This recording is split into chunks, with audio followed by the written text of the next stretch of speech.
Hey, first. So I'm waiting for somebody from, from Patreon, really. Let's see, from Holon Mundi to everyone, the BTC guy, the Bitcoin guy is here. Yay! Okay. Holon Mundi, I don't hear you for some reason. Do you have a mic hooked up? You might need to select your audio input source.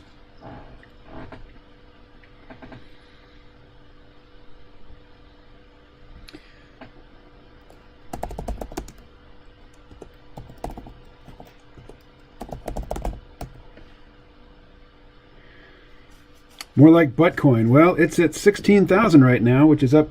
It's more than double than when last I checked.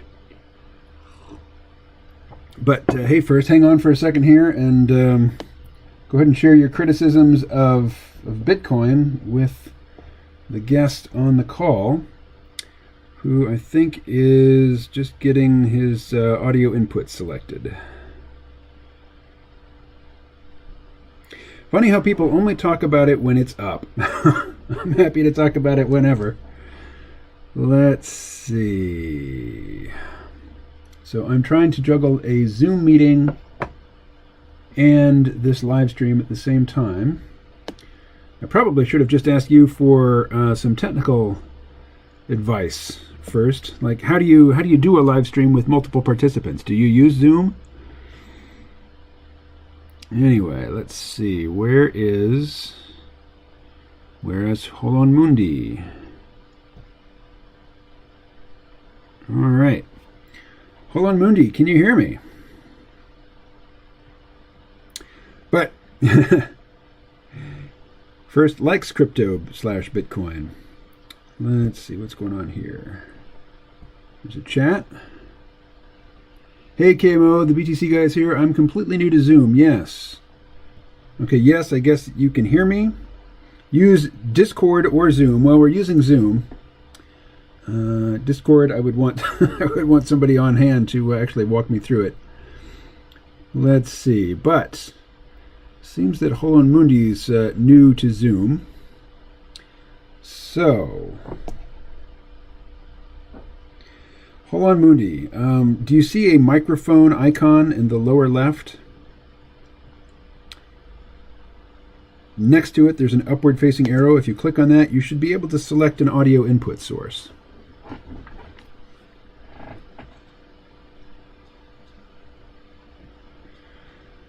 Discord, you can have a ton of participants and stream it via OBS. Yeah, well, I just need the one participant, or I guess two, including me, for this call, but I might experiment with Discord in the future. Let's see. Well, let me go back to the chat, the other chat, and ask Holon Mundi if he is familiar with Discord. Maybe that'll be easier.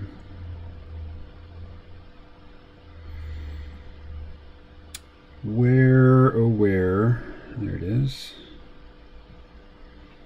I'm trying to set up audio for my headset. Okay.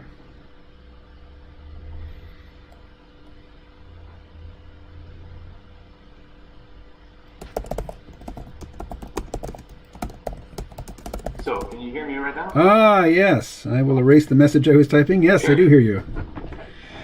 All right. Wow, I didn't realize I was going to be on voice. You didn't realize it was going to be what? I thought I was going to be chatting Wally. I didn't realize I was going to be speaking with you verbally, just through text. Oh. That's what I thought. Yeah, see, I'm working on artwork right now, so I can talk and draw, but I can't type and draw. Alrighty. Well, thanks for... No worries. Hey, I'm going to grab a pair of headphones. I'll be right back.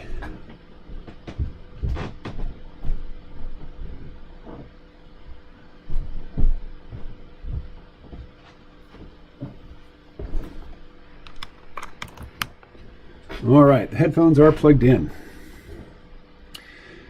So what are we doing right now? Are we, is it just you and me in this call right now, or? You and I are the only ones on the call, but I'm also doing a live stream via YouTube. And as far as I can tell, there's only a couple people following the stream right now, but one of them has stuff to say about Bitcoin. So, for some reason, my headset is not picking up the Zoom call, so I'll unplug it. Oh, you're not hearing me? I can hear you, yes, but I plugged in headset so that I could hear you more clearly. Let's see if the folks in the stream can hear you well enough. First, Holon Mundi is on the line. Can you hear what he has to say, and can you understand him? And I'm trying to navigate to your YouTube channel so I can... I'll post a link. I'll post a link in the Zoom chat here.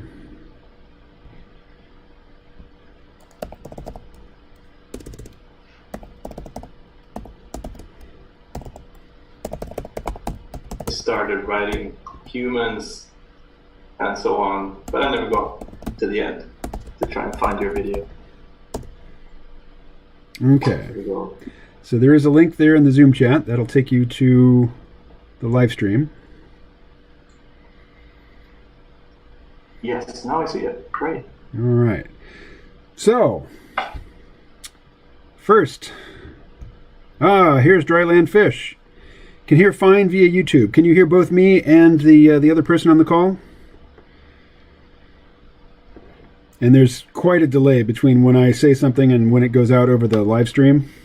So I would recommend that you mute the live stream, Holon Mundi. Yes, I will. Very much so. All right. So when you contacted me via Patreon the other day... Separate the two. What's that? What did you say?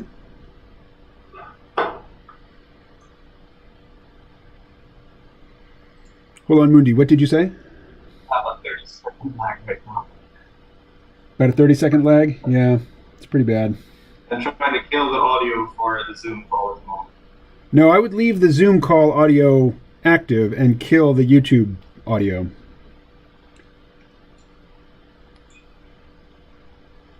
That way you and I can speak in real time.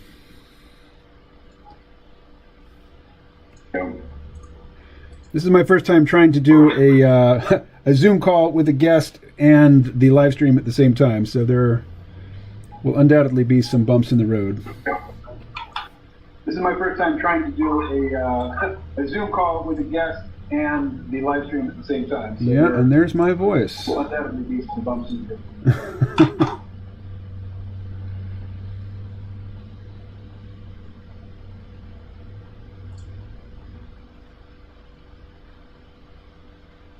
All right. Okay, here's the test. You are currently quiet. Let's see how long it takes. I can hear you. So, let's see if we can just get right into the topic at hand, which is Bitcoin. The other day, you contacted me via a direct message on Patreon. Yeah, it takes a long time, so we will have to be asking the questions later. Now, if you mute YouTube, but you're getting the audio from Zoom, we should be able to have a conversation in real time.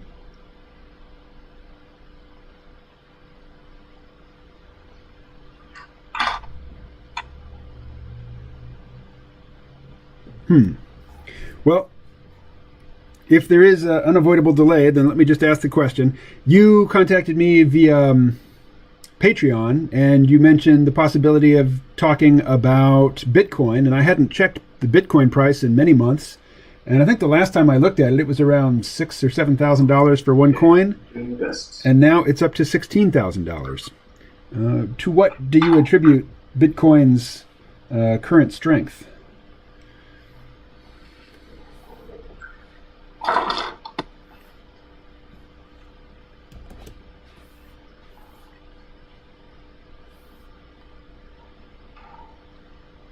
So, I believe I should hear you if you speak right now.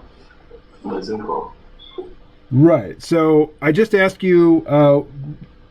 I mentioned that you contacted me via Zoom a few days ago. Not Zoom, via Patreon a few days ago. You mentioned that we might have a chat about Bitcoin, and I hadn't checked the Bitcoin price in many months. The last time I looked, it was around 6,000, I think, and now it's up to 16,000. So what do you think's going on? Why is Bitcoin riding so high right now?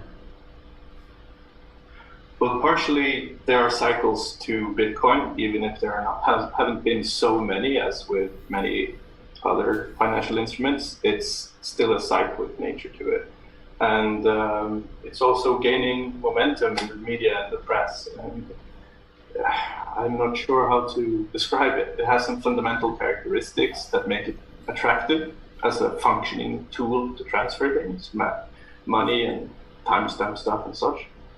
But that's slightly disconnected from the current perception of its value, and it's taking the role of gold for a digital generation, so to speak.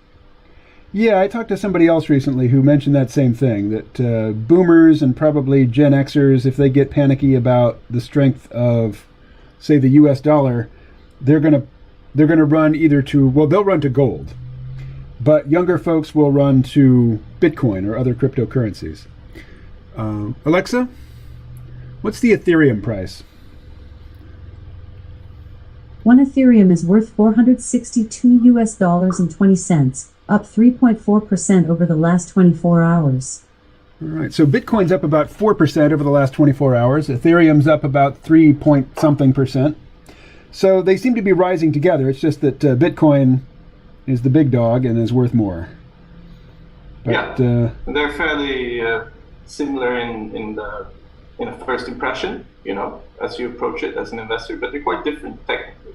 And Bitcoin is kind of like the old slow guy who doesn't want to change things, keep it as it is, don't fix what isn't broken. And Bitcoin is the experimental, anything's possible kind of sandbox. Now, I talked to somebody about Ethereum years ago, and he was talking about how it's more than just a cryptocurrency. It's basically it's supposed to be, you know, this long promised killer app for blockchain technology, which is going to allow all manner of transactions and interactions, even ones that aren't particularly financial. And yet, I'm still waiting to hear about, you know, how I could actually use that technology. And we're talking, this conversation was like 6 years ago. Yeah. There are things being done, especially around democracy and creating local voting things and creating non-governmental organizations, structures, like parts of such as an incentive in a structure like that could be based on a blockchain. But you rarely really need a blockchain. It's a pretty unwieldy, heavy tool to stop people from changing things that are written already. That's basically it. And but Ethereum, you can use that as a secure layer to verify things. So you don't have to trust each other, and then you can do anything from deciding who gets the laundromat to deciding how to vote or create a structure within a union with incentives for how you work or whatever. All these kinds of things are possible. But I think it's in democracy movements that they are the ones that are non-financial and taking this to some place. And I think it was in South America, Northern South America somewhere. I could look it up. I heard a podcast about it. But right now, it's the financial value that is most appealing and is driving the innovation. It's not just speculation, but there is a lot of speculation. It's still in its infancy. It's like talking about HTTP and all the different internet protocols. None of them ended up being the big tech companies, so to speak. It was Google who made the money, not the base layer of the internet. And in a way, Ethereum is the base layer, and people are building apps on top of it. Well, I don't build apps. At best, I use them, and at worst, I'm confounded by them. So, yes. For years, I was accepting donations from listeners in Bitcoin, and very early on, somebody sent me 5 Bitcoin, and at the time, that was worth like $2, and I didn't really care, and I never bothered to open an account with some place where I could exchange this little temporary wallet that I had for a permanent one. And eventually those 5 Bitcoin, dissipated. Had I sold them at the height, of their value, it would have been like $100,000 that I just, that just evaporated because I didn't care about it. And I didn't really understand it. But then... That's a fairly common story. Yeah, then, I did eventually open a Coinbase account. And my Bitcoin finally did get converted into something, not those 5, I wish I still had those 5, but the Bitcoin I had did get converted over to this Coinbase account, and I was able to transfer it to a bank account, turn it into dollars. I bought a computer with it. I bought a truck with it, not a new truck, a used truck. And I wish I hadn't bought anything because, I wish I still had all those Bitcoin. They'd be worth a lot more now. But that was years ago that I managed to get the Bitcoin transferred over to this Coinbase account. But then Coinbase was such a pain in the ass to try to interact with. And, I would ask for customer service assistance and they'd leave me waiting for weeks on end before getting back to me with a completely useless reply. And so eventually I said, forget it. I'm just not interested in this at all. And then listening to Joe Rogan talk about the marvels of Cash App and how you can use the Cash App to buy and sell Bitcoin, I thought, that's pretty cool. I'll try that. So that was less than a year ago, I think. And I put a couple $100 into Bitcoin via the Cash App. And now when I open the Cash App, I can't find anything at all to do with Bitcoin. I don't see any balance that I might have, or it's like that money's... Oh, here we are. Here's the Bitcoin, actually. Now I'm looking at it. Yeah, it's quite similar to gold that way. How so? Well, can you go buy a Coke in the store with gold? No. Chisel off a piece of your bar of gold. Right, exactly. in other times, yes. But Bitcoin is an accepted method of transferring value right now. You can buy all kinds of stuff. You can buy drugs with it. Yeah, you can buy anything that anyone will sell you as long as they accept Bitcoin. But technically, to actually do it in a convenient way, and not specifically about drugs, but about legal things, you go get a gift card, for example. Mm-hmm. Or you go get a prepaid Visa card that you can transfer crypto into and use it to pay fiat with. It requires KYC, so you have to... that part requires you to the Visa conversion. That goes to fiat. So you have to give out your identity. But as long as you're dealing with Bitcoin, it's just like cash. In that sense, it is like cash. And that's pretty attractive. That provides a market for people who want to trade anonymously. So we jumped right into the subject matter here. But let me ask you to introduce yourself. Fine, yeah. Well, I'm originally Swedish, but I currently live in Spain because I have family here as well. What do I do?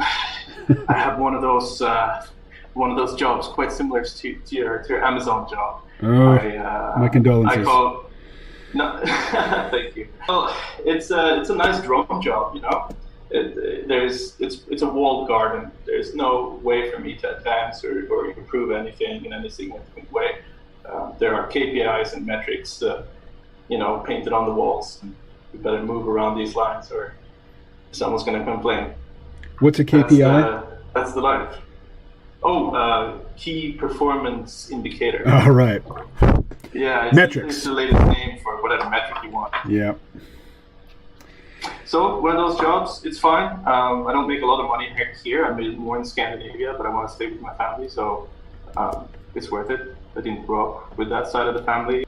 Decided to go one day, like, okay, did I do something significant with my life? Am I currently, well, yeah, sure, in some ways, but am I currently involved in something I can't leave that I would sacrifice a relationship with my family for? And no, I packed up my bags. That's actually the latest in my story of travels. And I'm not sure. Did I touch enough points for anyone to get an image of me?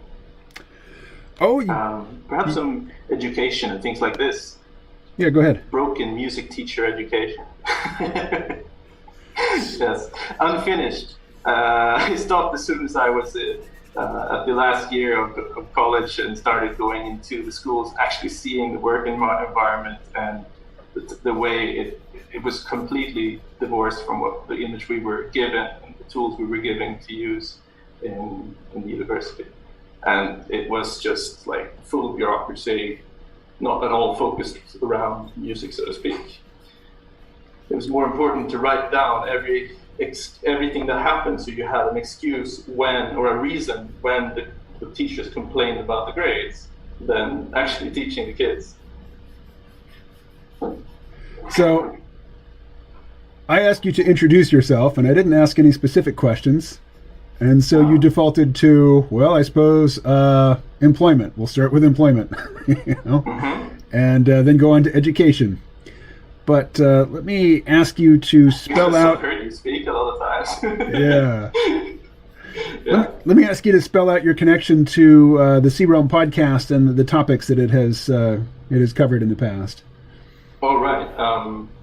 I came into the picture just when you came out of your singularitarian thing, I believe, around 2011. Huh. No, I was pretty much over singularitarianism before I started the podcast, or just as I started the podcast. When it was in single digits, I was already quite skeptical of that notion. Yes, but you still related to it. Yeah. Well, I'll still have a conversation on those topics if somebody wants to.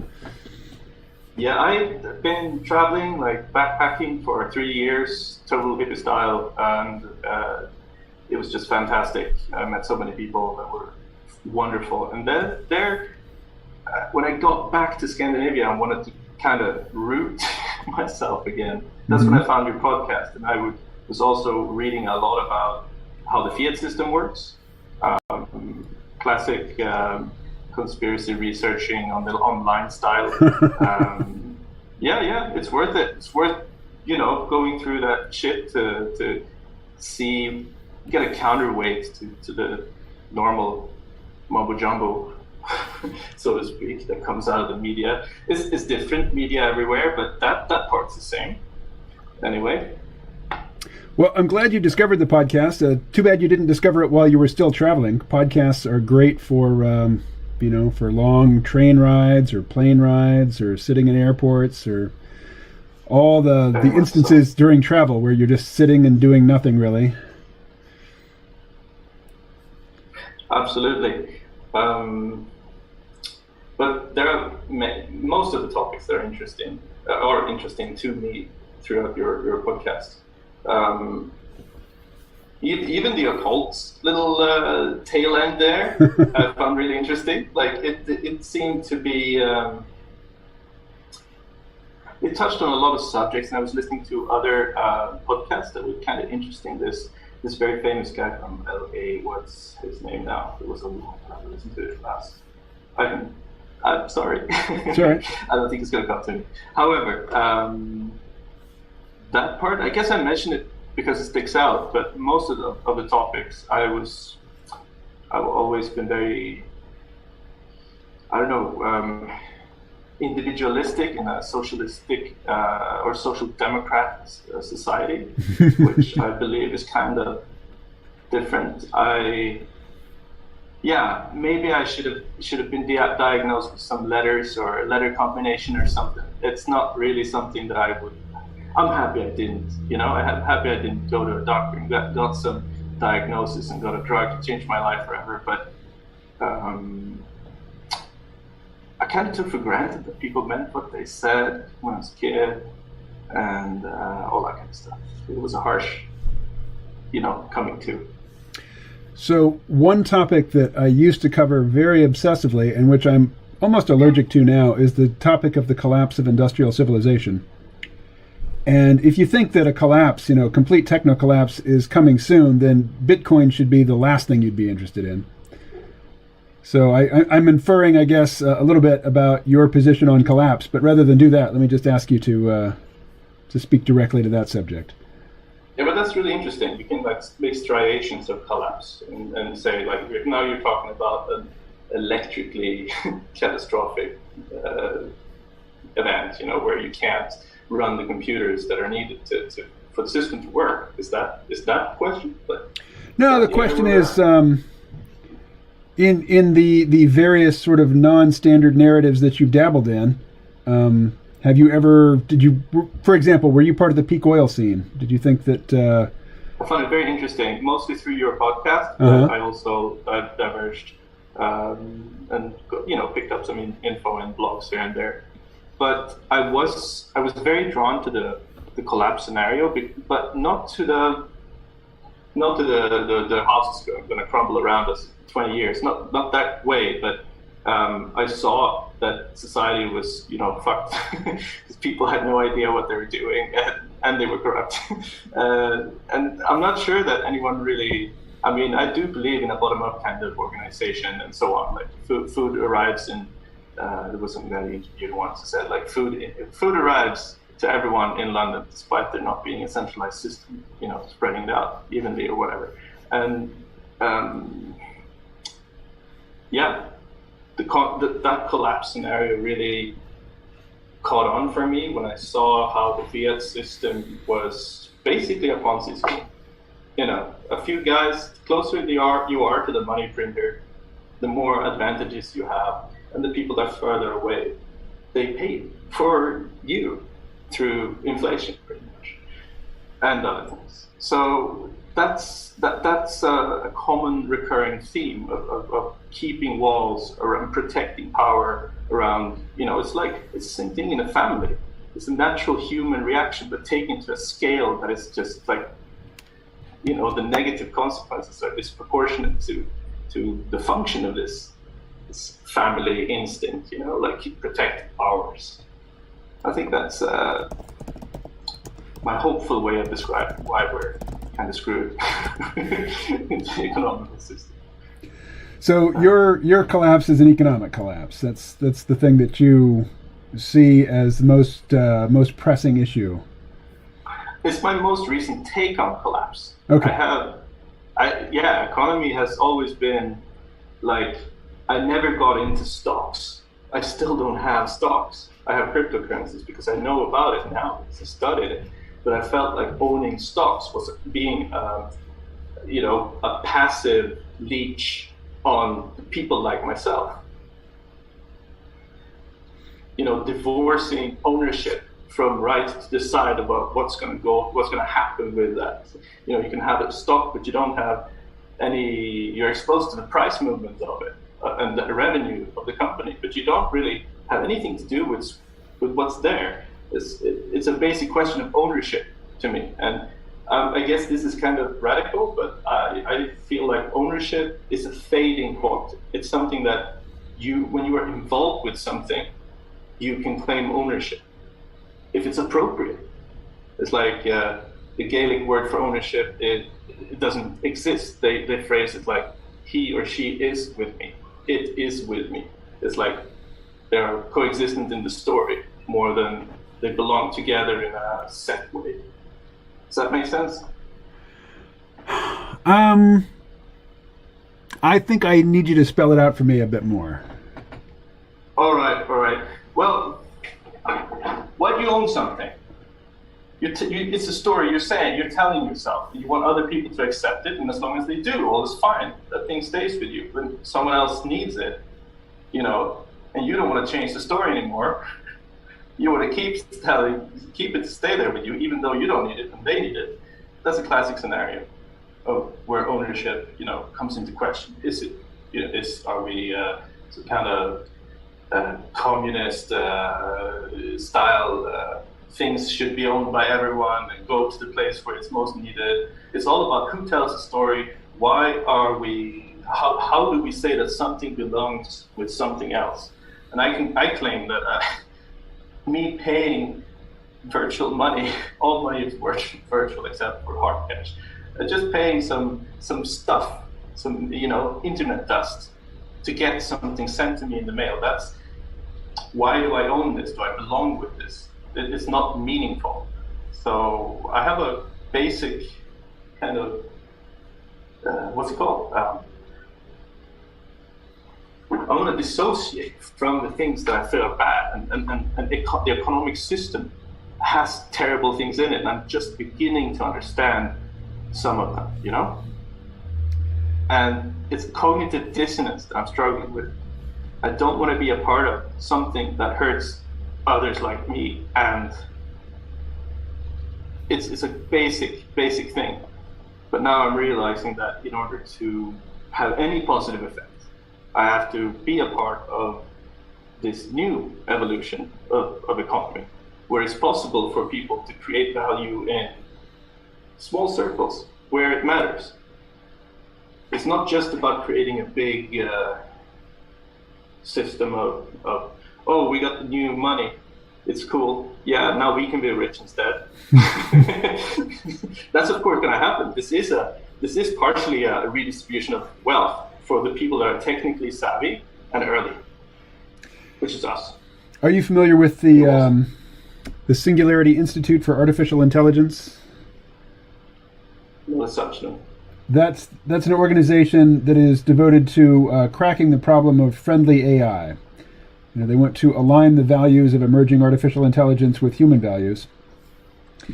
And it was founded and administered by a guy named Eliezer Yudkowsky. Is that a familiar name to you? No. Okay. But the great conversation is? So when I first started following him, his Singularity Institute for Artificial Intelligence, or whatever it was called, I may be getting the name wrong, but it was notional, basically. It was a website, and it was one guy, and he had, he published a few articles, and he had some interests, but it wasn't anything big. But a lot of the people who were the early participants on that site were also early adopters of Bitcoin, and now, his venture is very well funded, because a lot of those early Bitcoin adopters are now quite wealthy, and they're quite generous, in supporting the causes that they believe in, like friendly AI.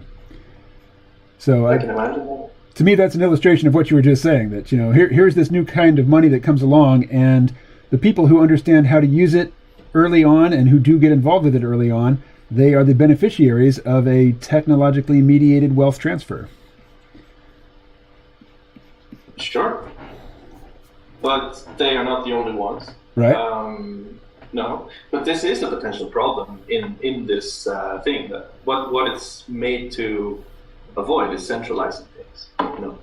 It's like that's the main tool for remaining secure. And if very few people have a lot of the coins, then it's not doing the job anymore.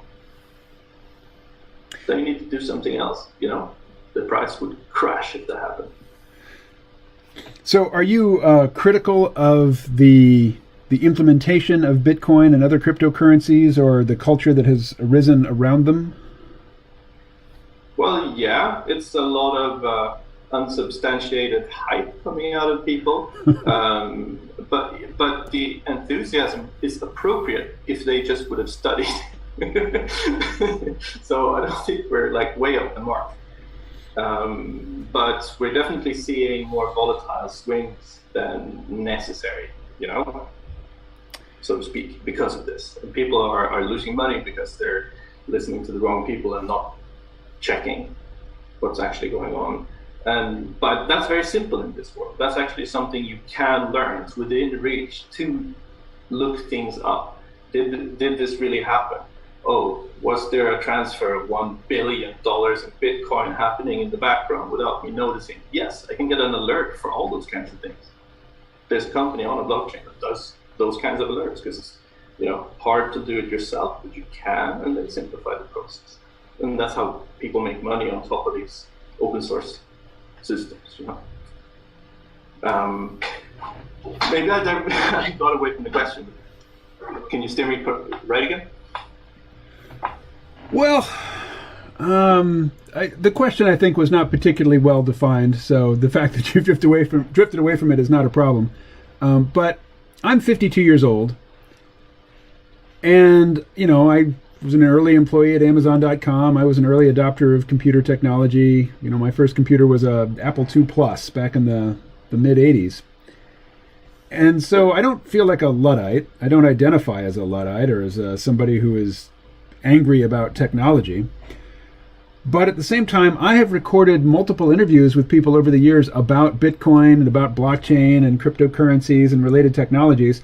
I think I've done more than what should be expected of an individual to try to understand these technologies, and I can't really claim to understand them. That's fair.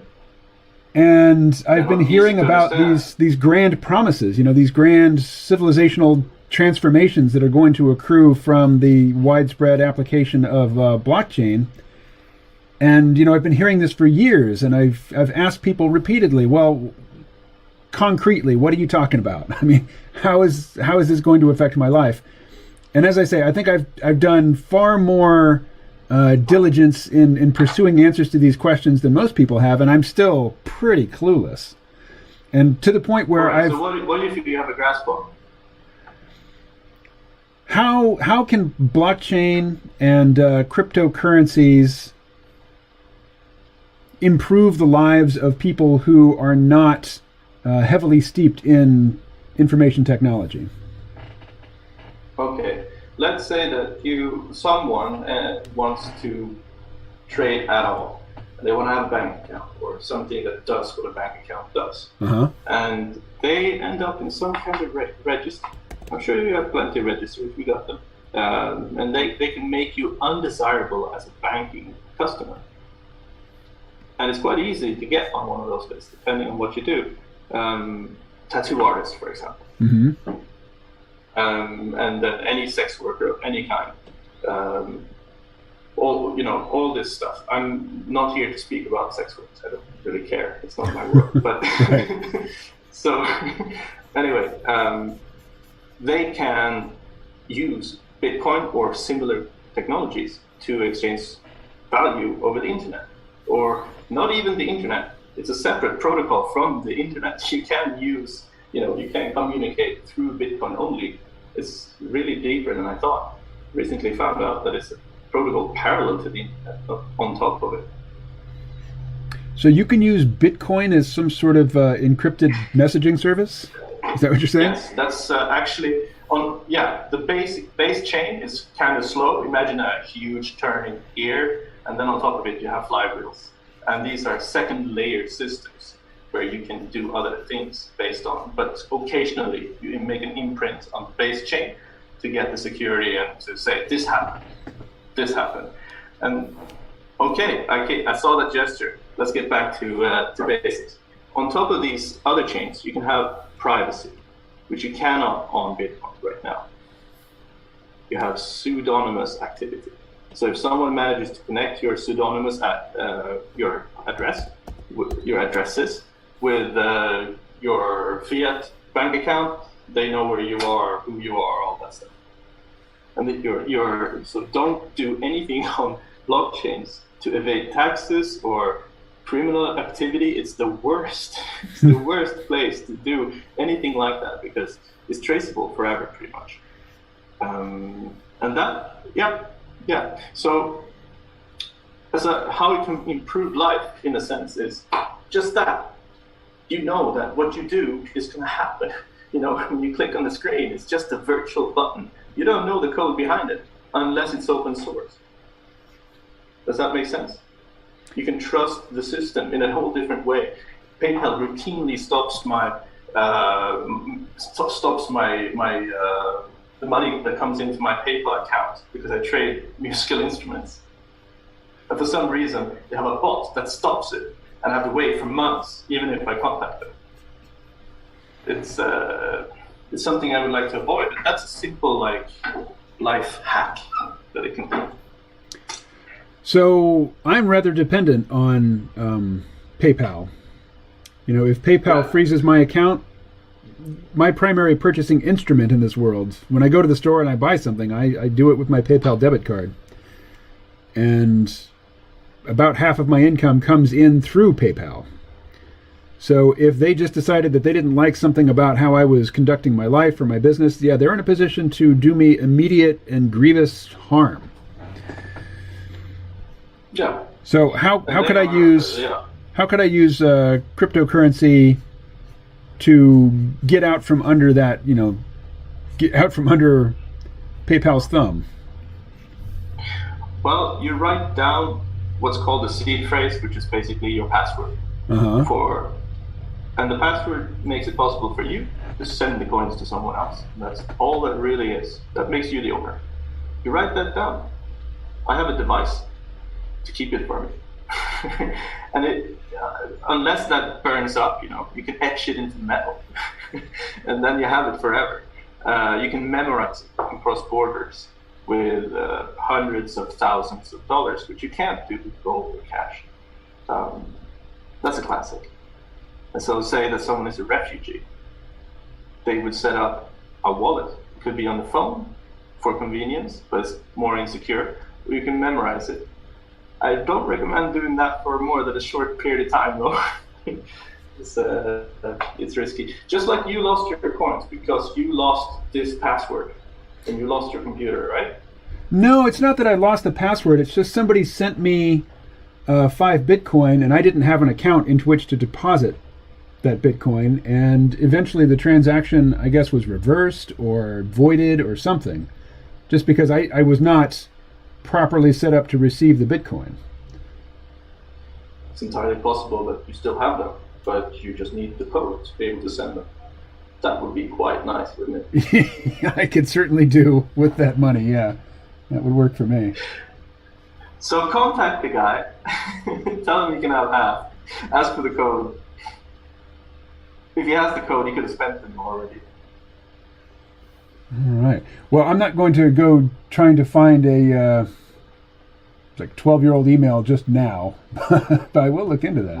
No, not just now. But this illustrates some of the problems that show up when you are responsible for your money. And this is not regular money. This is the stuff that is behind the money. When the banks lend out money, they have to have a reserve, a tiny little bit. It depends how much. Different countries have different amounts. In these states, I think it's like 0.9% or something. Yeah, a ridiculously small amount of the money that they claim to control. Yeah, but that's the kind of money that Bitcoin is. So you can use Bitcoin as collateral. When Bitcoin reaches a more solid state, so to speak, imagine it's in a kind of gaseous fluid form right now, but it will solidify, and as more money pour into it, it will stop being volatile. And then all of a sudden, you have something that is like rock solid, while the rest of the currencies are. The real inflation rate currently should be around 25%, in my opinion. That would be like a realistic estimate of what's going on. But you're not seeing it yet because the banks are not lending out all this stimulus money. The money is on the sheet, but the banks are not lending it out, so people are in a deflationary environment. That's what I hear lately, and I like that explanation because I don't understand how they print so much money and the effects are not what we expect. It's the opposite that's happening in the current economy. So I have to. I begin a lot of sentences these days with "I'm not a Marxist, but." Go ahead. So yeah, it seems like this pandemic has been an excuse to transfer a lot of money to people who already have a lot of money. And people who don't already have a lot of money are, they're largely harmed by the deliberate shutdown of the normal economy. Where people trade goods and services for money, and it's become very hard to do that. And yet, the billionaires who reside in the United States have dramatically increased their holdings as a result of this pandemic and the reactions taken in response to it. And so I don't I don't have a lot of exotic ambitions in terms of moving money or doing things with money. I basically need to, pay my rent, pay my child support, buy groceries, and all of these things. I have financial instruments that I can use to do these things. I have a checking account, and I write a check, for my rent. I have a PayPal account, and when I go to the grocery store, I pay for my groceries with my, the balance in my PayPal account. These are very, from my perspective, very mundane things, and I don't have, ambitions to do more exotic things with money, really, and so that's why I guess I don't, my interest in Bitcoin and other, to me, exotic forms of currency or exotic forms of exchange, it's interesting in a sort of abstract way, but it doesn't seem to penetrate into my actual lived experience very much. No, I perfectly understand, and that's reasonable. It doesn't sound like you should replace PayPal right now with something like Bitcoin necessarily. However, you should spread your bags. You shouldn't be having everything going through PayPal, because like you said, that could be devastating. So you lost that channel. I hear there's something called canceling going on over there. Yes. I don't think you're in the risk zone or anything, but you never know what kind of old information surfaces when some happy AI looks over internet data. Well, so you may have heard me say that I got kicked off of Facebook. Sorry? I said you may have heard me talk about how I've been kicked off of Facebook. Yes. So I no longer have any interaction with Facebook at all. And I suspect that I'm the safer for it. I should probably get off Twitter as well. Those are the places where people are likely to see something that I've said, disagree with it, and the flavor of the times is when somebody says something you disagree with, you try to injure them by sabotaging their ability to make a living, by getting them fired or getting them banned from certain services like banking. Yeah, that could be a result, and this is an example of how a string of connections can lead to something. It's a far-fetched scenario. It's much more likely something like that would happen if there are legal things going on, whatever, in the past. That's been a major problem for us when we have centralized governments doing, out of control. That they make lists. And those lists are no good.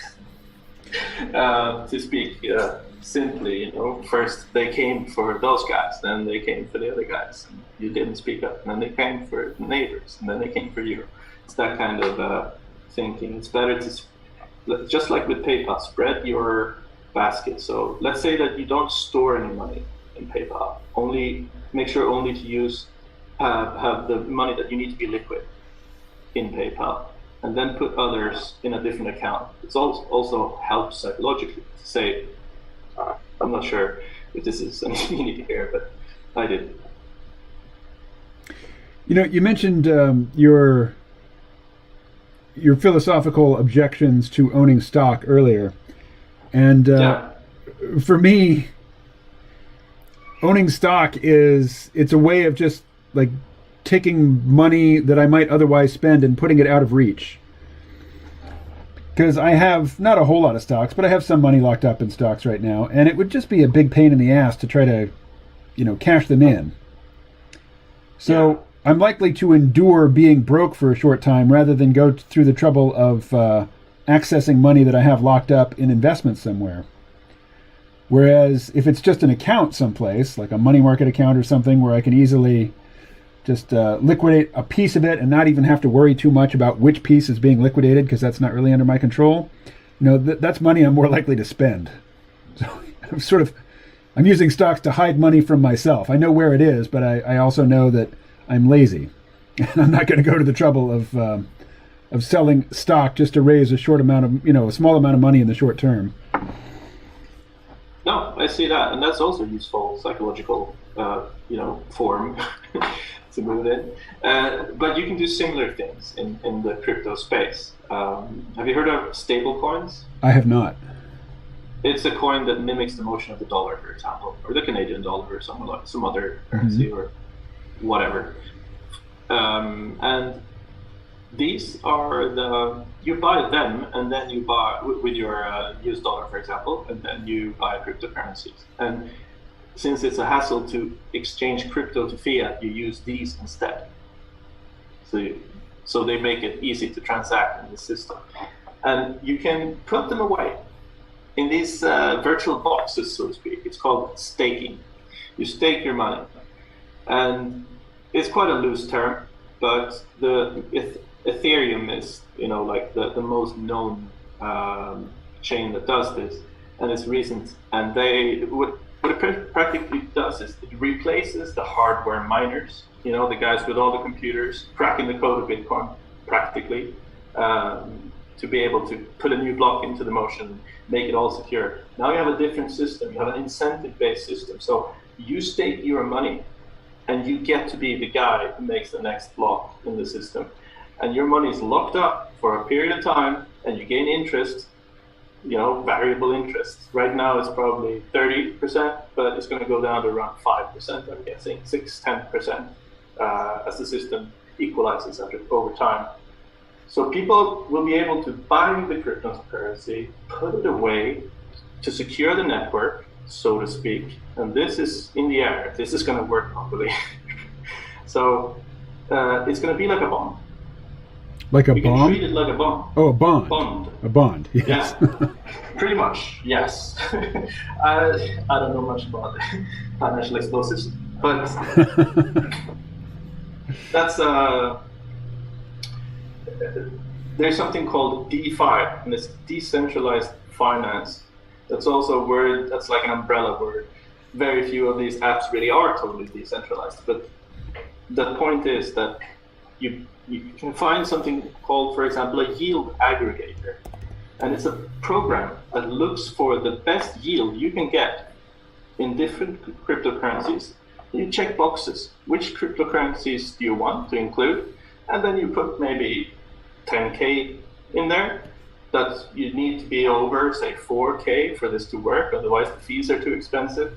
And it just shuffles these money around automatically, in a very intelligent way, to maximize your yield for putting this money away. And that's very new. That's not really existing in the current financial system. There, things are much slower. So this makes huge money for people in very simple ways. You have a super simple interface online where you just put your money in. So this is the cutting edge of the risky business in the crypto space right now. Does that make sense? And that's an application that is accessible, but extremely risky. Yeah. So when you say accessible but extremely risky, that's where my interest ends. Yeah. Well, there is none of this is any less risky. No. Big words. I won't say no. Let's say Bitcoin. I don't think Bitcoin is more risky than Tesla stock, for example. Mm-hmm. I think that's a reasonable assessment to say that they're about as hyped, and they both carry immense value in some sense, but no one really knows how it works inside, except if you do Bitcoin. It's interesting that you mentioned Tesla, because I think the main value of Tesla stock, the value of the stock is basically just a representation of how people feel about Elon Musk. Yeah. Like, he doesn't make that many cars, He doesn't make enough cars for him to be as famous as he is, for cars. But no. He also makes rockets. He makes a lot of money contracting with the U.S. government to put stuff in space. And I'm very interested in that. I know I'm in a weird position in that, having known a lot of peak oil people and a lot of anti-technology people and a lot of sort of back to the landers, they have just this visceral hatred of Elon Musk. And it can't be for anything the man has actually done or said. Nothing he's done or said justifies that level of antipathy. But I think they hate him because he is just he's an avatar of techno-utopian thought. He's a representation of the idea that through the strategic and intelligent application of advancing technology, we can make the world a better, more humane place. And a lot of people that I know and I've talked to over the years get very angry at that message. The idea that technology can be used to improve the human condition, it's very offensive to them. It's not offensive to me, and it sort of boggles me, but I see how you can get to that position. Absolutely. They see a different solution. See a solution, world made by hand. I didn't read the book, but I like the quote and the title. World Made by Hand, by the way, is it's a novel.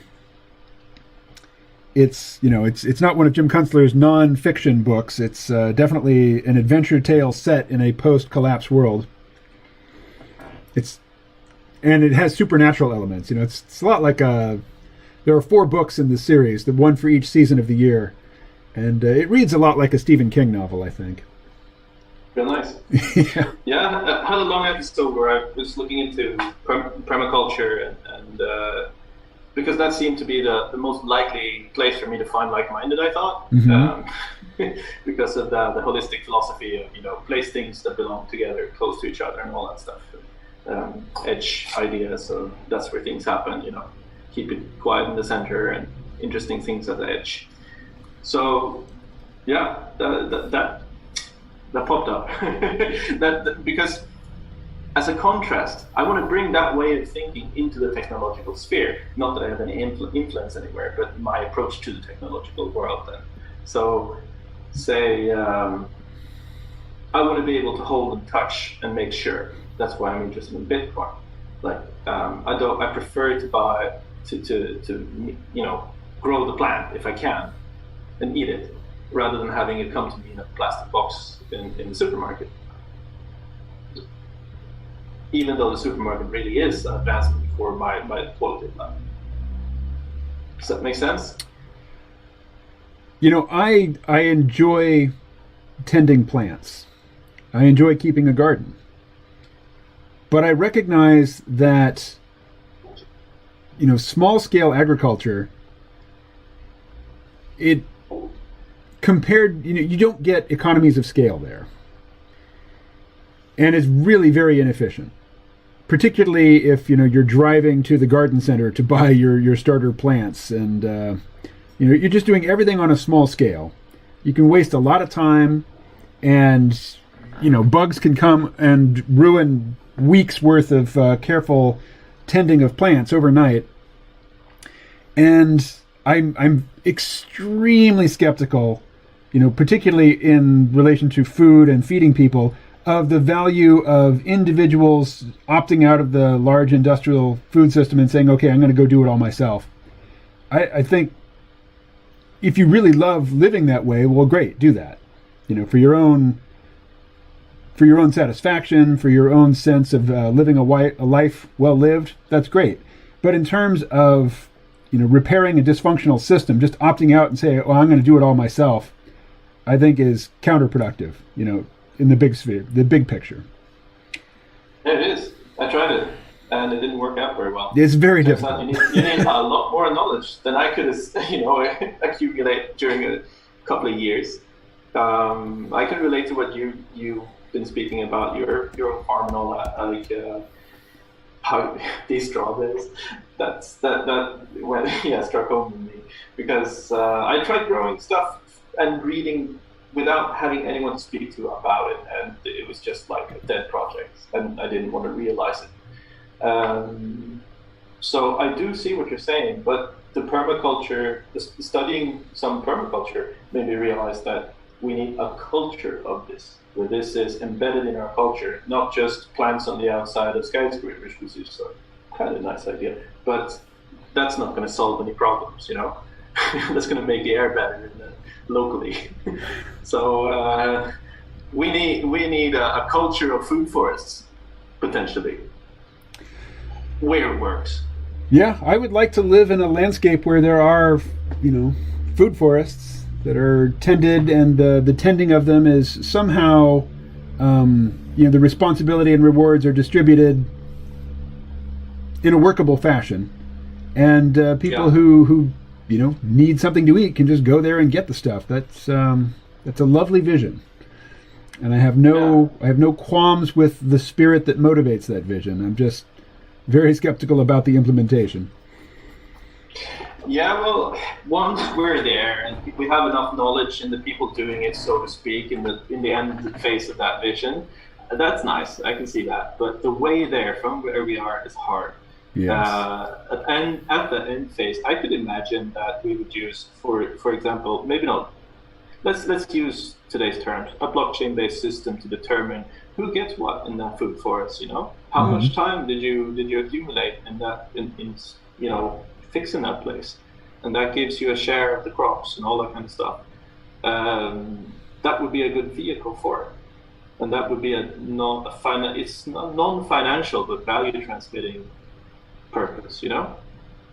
I think it's good for divvying things up that way, because no one needs to have a key. It can just be like a catalyst chemically where it stays the same, and you go in for something and something else comes out of the other side. It's you can trust that it always does it like a machine, not like some guy you have to be smiley with to for him to hear you out. And that's not a metaphor for right now. That's really, I'm glad to be here. Well, my thought was that people in the chat would be able to ask questions, but nobody has. This is actually my first day of doing the stream in the afternoon, so the folks who usually turn up for the morning stream are not here. Yeah, well, I haven't been looking at the chat, so I would have been a fool anyway. Yeah, no, there hasn't been anything for quite some time, like 45 minutes. Okay, but practically, simple things. I feel like I should amend my answers about Bitcoin. The stuff you can do with it, put $20 a week away in Bitcoin. Don't look at the price. Just do it. Right. And bump. Over time, it's going to accumulate like crazy. And it's going to go down again to maybe 11.5. Who knows? Maybe 5,000 again. What the fuck? You never know what's going to happen. So don't bet all the money at once. Buy it. That's statistically the winning strategy. But you think that even when it's up at 16,000, and there's good reason to think that within a few months it'll be down into the single thousands again, that still go ahead and put in that $20 a week. It depends on what you think it's going to be valued in. If the narratives hold, it's going to be worth more than 100,000 for sure. But that's if the current narratives hold, and they're not the same. Like what you brought up before about it being the world computer solving everything for everyone, that's not the current narrative. That's the narrative of 2014, 2018. That's what people were talking about back then. Now it sounds different. A lot of the scams that came out through the vehicles of that time, they needed to not call things the same names anymore because they have a bad rep. So now things are different. The promises aren't the same anymore. Now the promise is it's the gold, it's the new world standard currency in however many years, blah blah blah. But if you look at what it actually does, transport money, just take it easy. don't think it's going to save your life, but it's going to do something that the stock market is not going to do, for sure. And it's going to do something that your PayPal account doesn't do. How would you describe what ideological tribe would you say you're a member of? I can't really put myself in the U.S. cookie cutter at all. Since I grew up in Scandinavia, I would be a fairly far centric left. Mm-hmm. No, not centric. Everything in the States is it's far right for us. Yeah. Us. I say us. I haven't been there for a while, but it's fairly far right. You have a centralized the medical system. It's just that's just not how we do things, pretty much. It's not really how anybody except the U.S. does things. Yeah, I don't know of any other country where. Perfect. What's that? ours isn't perfect at all. Like, don't believe that. Just and Sweden has really good, especially I'm from Sweden, but all Scandinavia and Sweden has really good marketing. It's just another country on the map of globalists in that sense. You know, I stopped believing in national identities a long time ago. Like now, when I go back to Sweden, there is something special there, and I feel it. But it's partly in the mannerisms and in the cultural expressions that I've kind of, you know, cemented over time. But a lot of that is just like bullshit as well, stuff to get rid of. But in the forest, you know, people have you know, not just the forest, whatever, I imagine the forest. But there is something there that I feel akin to. That I feel like, whoa, this would be the zeitgeist. This would be something that is unique to here, which I belong with. It makes me feel something to belong with that could be construed as a nationalistic identity. But it's not big enough to include that many people, seriously.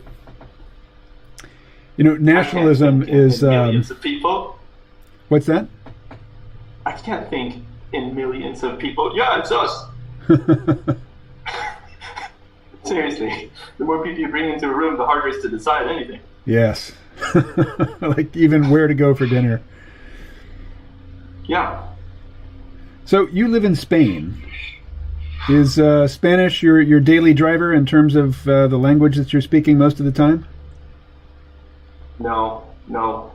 It's quite a disappointment, actually. I was intending to learn Spanish, but I have an aversion for it for some reason. Some kind of psychological blockage because of my background and whatever. But yeah, it's I'm in a procrastination loop with that one.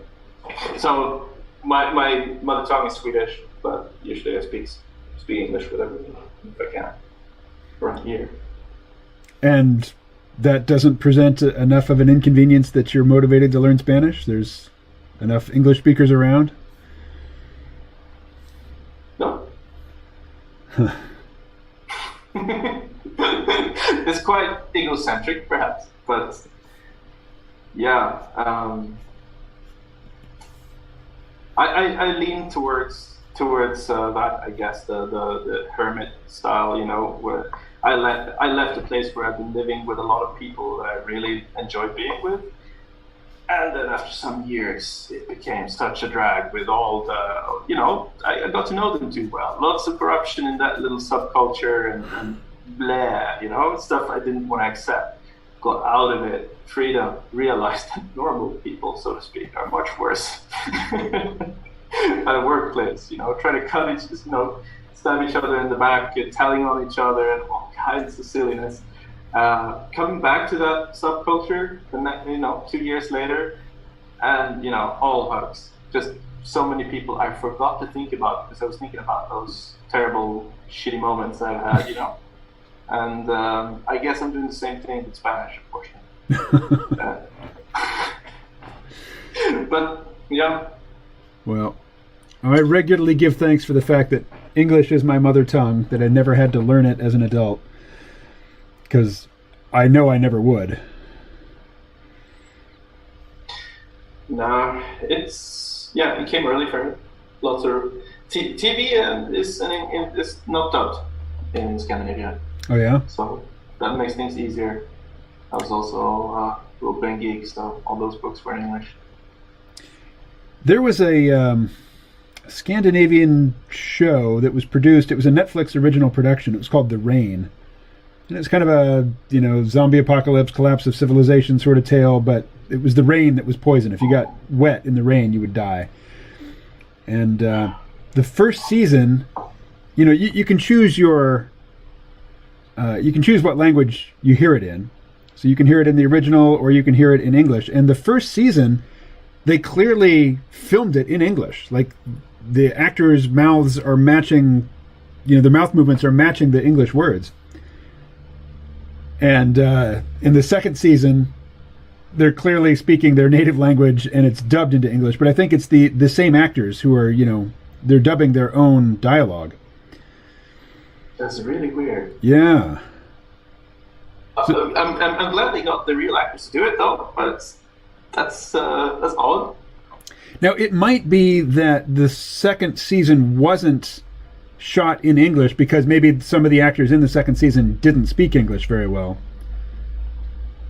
Yeah, but that's not really an excuse. Antonio Banderas made Desperado without knowing any English. Yeah. Or so they say. Or Javier Bardem in No Country for Old Men. Basically, he was not functional in English at that time.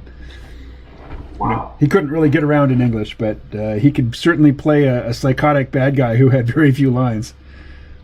That works. Good movie. Oh, yeah. I should revisit that one. So, hey, let me ask you about your your view of the madness around our election here. I know it's, when I go to get the news, I deliberately get, a variety of international sources. So I start with the BBC, and I've really come to like Al Jazeera. But I know that, you don't have to be an American to obsess over the American presidential election. So what's the buzz in your circles? Well, I'm fairly jaded, first off. I don't really believe it's more than a spectacle, but it's a very important spectacle. It has a lot of, repercussions all over the place. Mm-hmm. So I haven't, to be honest, I never took Trump very seriously because I didn't think that there was any way I could take his media output and make something useful out of it. Right. He seems to be speaking to 8 different categories of people at the same time in the same fucking sentence. I think that's like super intelligent in some sense, or he really is just garbled. Either he's some sort of master of what do they call it? The speaking arts. He's a master of something. I mean, for the first year or so that he was in office, National Public Radio, which is very left for America anyway, left-leaning content, it portrayed him as just an absolute idiot, like somebody who it's amazing that he can tie his own shoes and get dressed in the morning and feed himself and that sort of thing. And they were very selective about quotes or sound bites from him, and they would play his worst verbal gaffes and represent that as his normal getting around in the world. And then I accidentally listened to a speech that he gave at the Israel PAC, the APAC convention. And he was speaking like a normal human being, like in full sentences and making sense of, and just, it was, I didn't agree with what he was saying, but he was not saying it like somebody who couldn't feed himself, which is how the left-leaning media had portrayed him for a couple of years. And then they abandoned that. And I don't know exactly when they abandoned that take, but if you listen to NPR headlines now, now they portray him as this Machiavellian genius. And I missed the transition. Yeah, I missed that turn of events. But I mean, I can't say I can make any fair judgment of your election, seriously. Fair judgments are not in demand around here these days, so don't worry about that. No, but just, I mean, I listen to a lot of podcasts that are with people interested in the election, so it comes up. Yeah. And what I hear about are things like there is no real change in this and that way. There's no real change in this and that way, like cabinet. I was more interested when Bush came into power and kept the cabinet. All Dick Cheney and all Condoleezza Rice and all that mess. So I just have a very high-level understanding of what's going on. I stopped going into the details because I found out that there are just more details. Yeah, they're just there to occupy your mind. Yeah, the world is fractal in that sense. Can't research forever. So, but how about the people around you? The normies that you're in contact with, in daily life. What do you hear from them? I think people generally, no one wants Trump to win. No one knows what Biden stands for. So, does that paint a picture? Yeah, well, Biden he's a Rorschach card. He's you can project whatever you want onto him because he doesn't have a lot going on in terms of cognitive activity. It seems like some of the time that's really true. But I mean, so I'd look at his vice president, I'd look at the cabinet, the people that he's nominating, and whoever, judges going on. That's what I would look to. But yeah. I don't know where to start, really. That's to get a perception of it. Like every election, there's been, at least the past three that I remember, there has been whistleblowing about the ballots having backdoors, all that kind of stuff. At least one in public court. That was really interesting. So I take it as a spectacle for a barely functioning society. That is from one perspective. Did you say fairly functioning or barely functioning? Barely. Okay. But on the other hand, it's amazing that it functions. Not meant in a derogatory way. Like it seems to be a crazy stirring pot of extremes, and it's still functioning in some sense. I haven't heard anything about the effects right now about all of the layoffs that has been going on. I'm expecting that to be absolutely huge. So I don't know. It seems like the election is like it's a fart in space compared to what we have going on as a wave rolling over the planet. We have news about economic collapse. People are pacified by the lockdowns. And I don't know, have you heard about the IMF and their new initiative to create a central bank currency? If it's new, no, I haven't. Segue into crypto land. No, I have not been following the machinations of the IMF recently. So, what's the latest? Okay, it's very easy to construe that as the most Machiavellian high-tech communist style takeover. But not necessarily communist in ideology, but as a sweeping word to call something that has centralized power and meddles with people's lives. Social scores and restrictions on what you can do with your money and your passport. That is the future, I think. It's already in China. It's being exported, and you've been talking about this, haven't you? I've certainly covered the Chinese social credit score. Yeah, I learned a lot about it from you. It's terrifying, absolutely terrifying. And for the past 15 years, I've been aware of my actions online, not to cause ripples for a future AI, trolling the old data.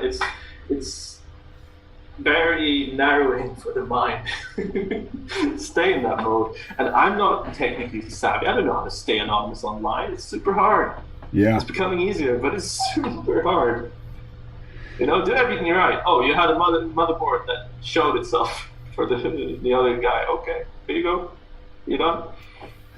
I know I can't even make intelligent examples out of how to stay anonymous. But yeah. Oh, I don't try.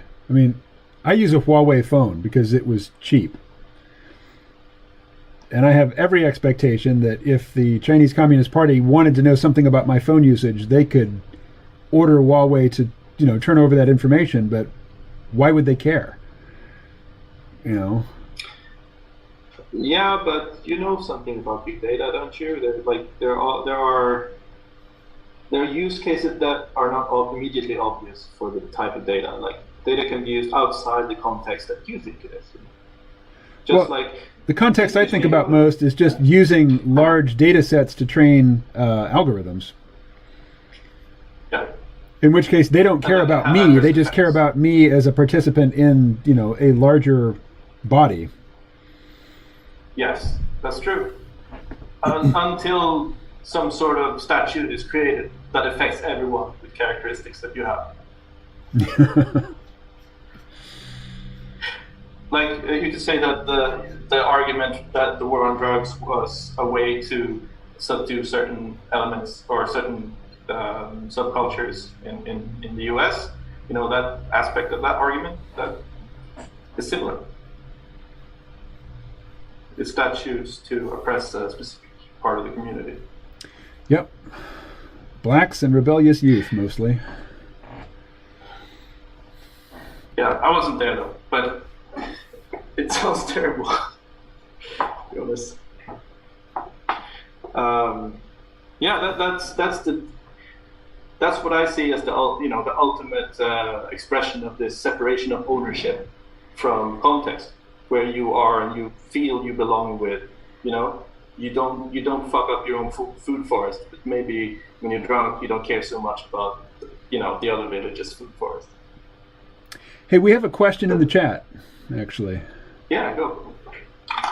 Let's see. So Ed says, can I think of core technology of Bitcoin as distributed ledger? Is that a good thumbnail way to understand it? Absolutely. That's the core tenet of the technology behind it. It means that everyone keeps a list. So everyone can check everyone else. Which is why it's crap for anonymity and secrecy. Yeah, yes. But it's not your name, it's a pseudonym, which means it's not immediately obvious, so you have to be skilled to find it.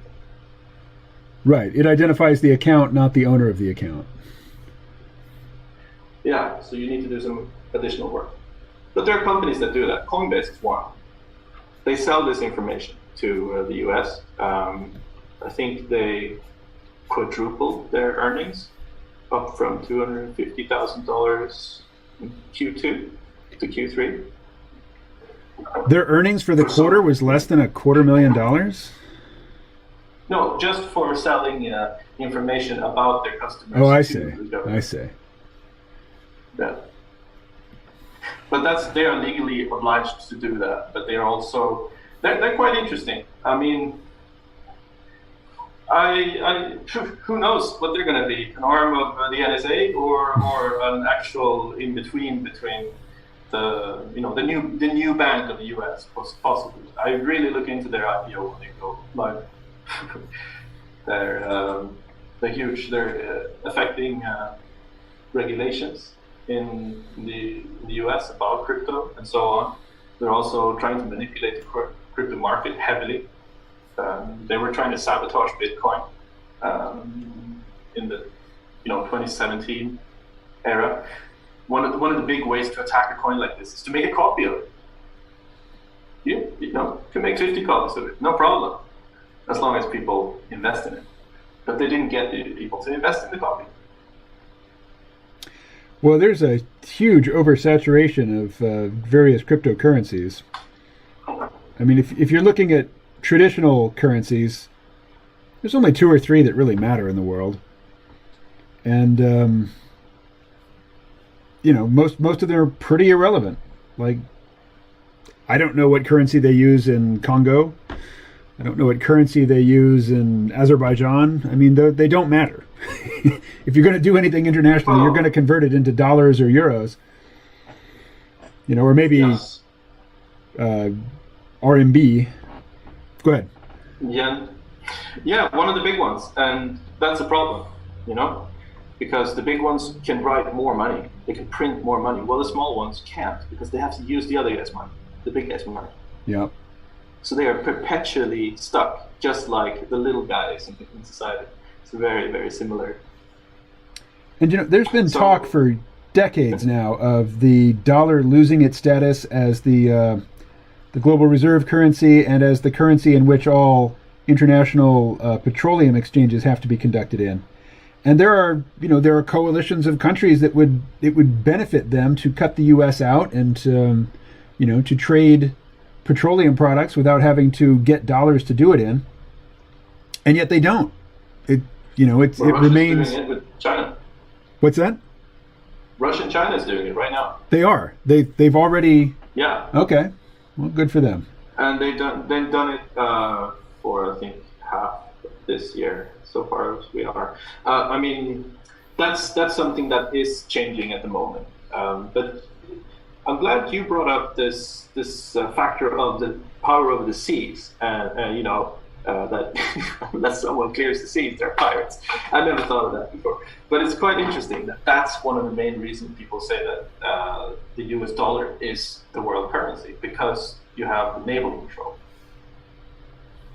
That really struck me. And if that's being disassembled, that could be a good indicator of that something has to happen. And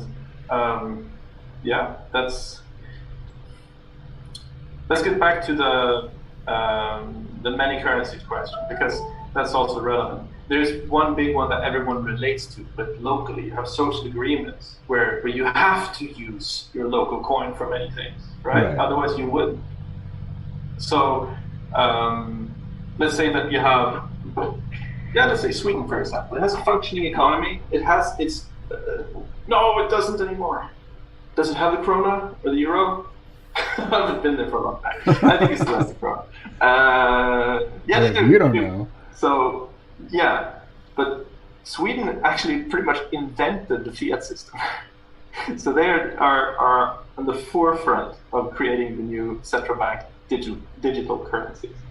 And if let's say that they have their little currency, they have such good trade agreements with the world around them. They're so integrated inside of this, what we should call global whatever, people have a lot of money and power doing things together, that it doesn't matter for them, It all depends on the social contract. But if you're in Lebanon, or let's say Turkey right now, they have had immense capital flight from their country. Most of it using Bitcoin, it seems. Really? At least that's what's reported. Ah. Because it's possible. But as soon as that started happening, they clamped down and said, no, you can't buy dollars anymore. You can't buy anything else with your liras. Nope, no more. And that's something that they couldn't do if someone had Bitcoin. They couldn't just stop them from using it. I can't bring them in. So you know what? We actually have a follow-up question from Ed here.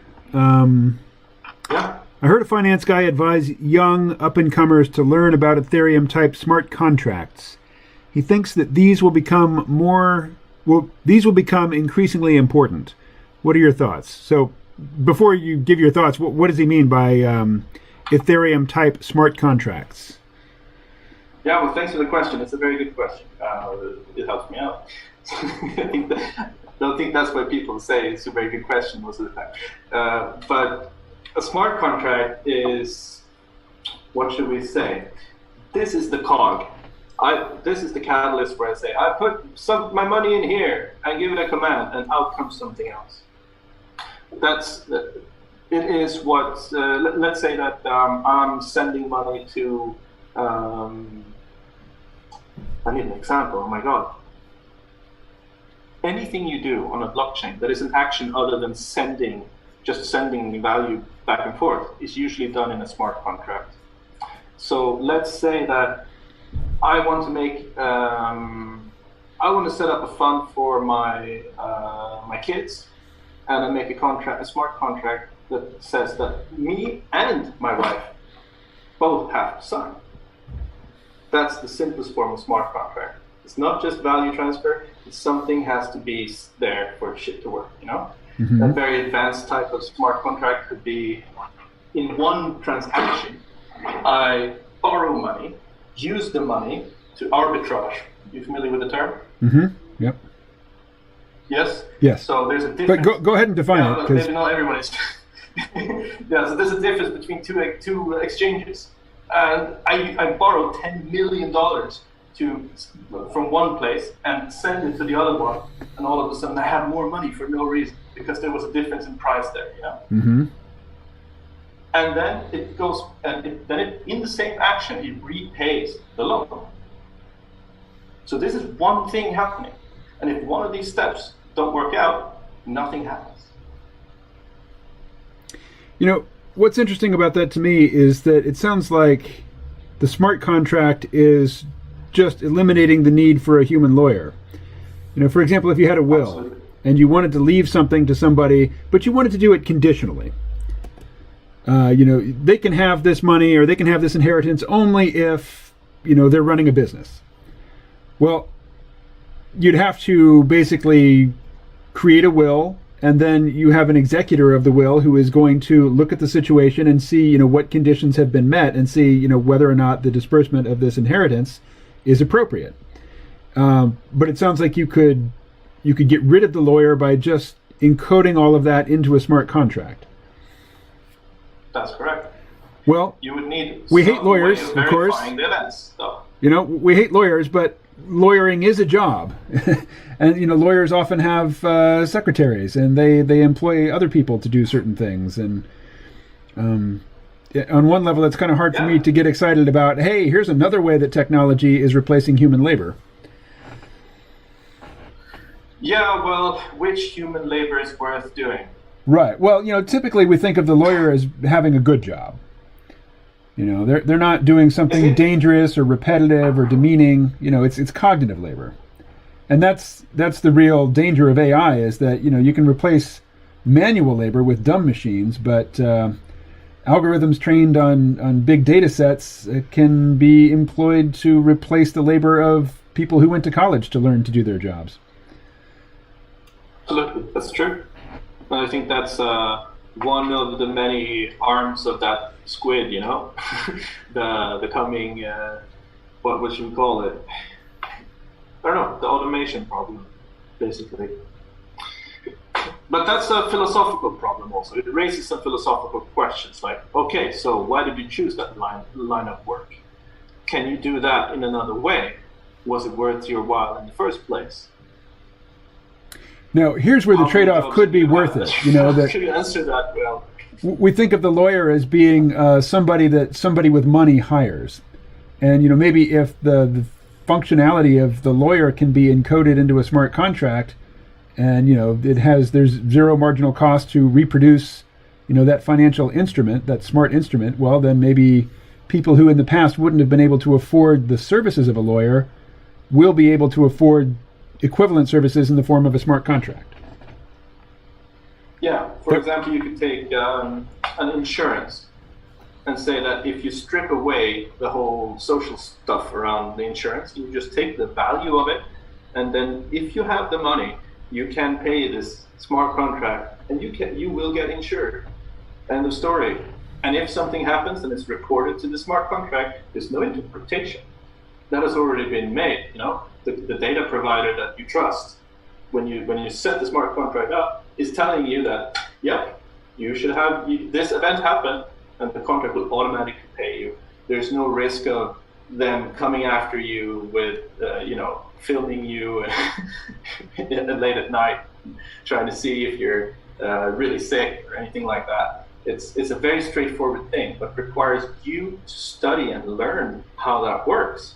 Currently, we're too early to say the final form of this. So I could see a world where the employment agency would be automated in this way. That'd be much better. I've never really been helped at one of those places. They just point me to one of the computers.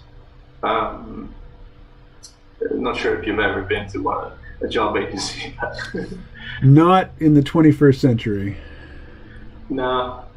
So, yeah, smart contracts are automated contracts, basically, between people. It's very simple. Well, hey, since we're talking about technology replacing human labor, my preferred candidate in this last electoral cycle was Andrew Yang, who was proposing a universal basic income. And, he did very poorly in the primaries, and he dropped out early. And it seemed like the notion of universal basic income was just, dead on arrival. Nobody was even going to consider that. And then comes the pandemic. And now lots of people who never supported UBI before are talking about it favorably. And we got a little taste of it. We got a single payment of $1,200 several months back from the government. But if it's sporadic, if it's not reliable, then it's not income, really. It's just a one-time windfall. So nobody can plausibly claim that one-time payment of $1,200 constitutes UBI. It wasn't UBI. It was a handout, one time. Yeah. And you can't base your life on it. You can't plan on it. The conversation. What's that? It's useful in the conversation about UBI. Mm-hmm. Because it gives people something to relate to rather than it being a completely abstract concept, perhaps. I've always been really pissed off that people don't necessarily just get the basic stuff that they need because we have it. I think that's fair. That if we have such abundance which we do, I mean, it seems to be very, very different in the States at the moment. Like from what I see where I am, like very poor and very rich close by, but still, yeah, lost my train of thought there. Sorry, guys. Well, we're just talking about UBI. Yeah, and I've been really curious to speak to you about this actually, because that foundation that I don't want to shut anyone out. I don't know their value. I don't know what they can contribute with. Who am I to say what they cannot be? Mm-hmm. That's empirically impossible. You can't reason that way and stay true in a conversation with someone. But that's the norm. So I feel very rebellious frustration around that concept. But you also usually bring up a very good argument in that why should we not check for needs? Why should we give it to the people who don't need it? That's also kind of stupid. So it's not an easy egg to crack. This I don't know what to. Well, the reason to give it to everybody is twofold. One is that it removes the stigma of receiving the benefit. Right now, if you qualify for a need-based benefit, then there are other people who are working hard and not getting that same benefit that you're getting. Well, they can resent you and they can look down on you for it. But if everybody gets it, well, then there's no shame in getting it. And the other is, if a benefit is need-based, well, then you have to verify the need, which means you have to have a whole bureaucracy of people who are looking very closely into your finances to determine whether your need is real or whether it's not. And it's very expensive to have this army of bureaucrats to do that, and it's also very intrusive. So if you just give it to everybody, then you don't have to have an army of bureaucrats digging into people's lives, to determine whether or not they really need the money. Just give it to everybody, and then increase the tax rates for the top earners so that, their UBI gets taxed back. Clawed back is the term that's usually given. The first argument is just moot to me, but the second argument is very strong. Like, I don't think that you should necessarily compensate for people not being able to deal with their own cognitive function and emotion, but that's just absurd. Why should we base our financial handouts or distribution of wealth based on what people think about their neighbor? That's silly. I'm sorry. It may be silly, but it's a fact. I mean, it is the reality of the world in which I live. That even people who very much need, some help, they don't want to take it because that's going to put them into a hated category. If that has real world consequences, that's easy to understand. Absolutely. It's to live after what the thing that I'm trying to bring forth here basically means breaking loose from a lot of social norms. It's hard to make friends this way. I tell myself it feels more real. But for functioning society, politeness and ease of use words and phrases are great. So how do we balance this? I don't know. Can you get to know your neighbor? No, that obviously didn't work. Not with today's environment. I'm curious to see what's going to happen. I'm sorry, I have no real input on how to solve that. But with the UBI, it's absurd to me that we are giving UBI to only the richest of the rich. Yeah, I mean, that's the current situation. Is that the people who need it least are the ones who get it. Yep. So anything's an improvement, but the way to the better society also tells us who we are when we're there. So we got to do it in a good way, I think. So when you first contacted me, you first reached out and you just proposed the idea of getting together and talking about Bitcoin. What was it that you had in mind? What points did you want to cover? Well, first, I wanted to see if I would convey this basic thing that it has a use case, it has a purpose, and that's not necessarily what the hype is about. Right now, people say it's going to be gold. Yes, because it has those traits. It's really easy to keep safe and carry around. But it was that you have control over. You will become your own bank. You will have to be, remember the codes. You're irresponsible. I wanted to get that across, and also that it's not some esoteric, inconceivable thing. Like your current money is also this. It's not on a blockchain. It's in a database, but it's still virtual fluff. It's code. 3% of the dollars are in cash, right, or something like that. And some people are very bothered by that 3%. They really want that part to go away. I can't remember the guy's name right offhand, but there's a college professor who's written a book about why we should get rid of the $100 bill. And really, he wants to get rid of cash entirely, but he knows that the $100 bill is a starting point. And so every now and again, he just appears on a bunch of high-profile talk shows, and he reiterates, or he describes what he thinks the need is to get rid of the $100 bill, because it's mostly used for illegal transactions. It is a way to move money around without leaving any digital footprints. And he thinks that's a terrible thing, that we need to get rid of that. And yeah, because who knows? Is he a millennial? No, he's definitely not a millennial. He's probably a boomer. Yeah, that was a joke, because that would come from someone used to having control over things through digital means. To take that for granted, to just whisk away the concept of privacy. Privacy is something you give other people. You can't take it until now, until Bitcoin.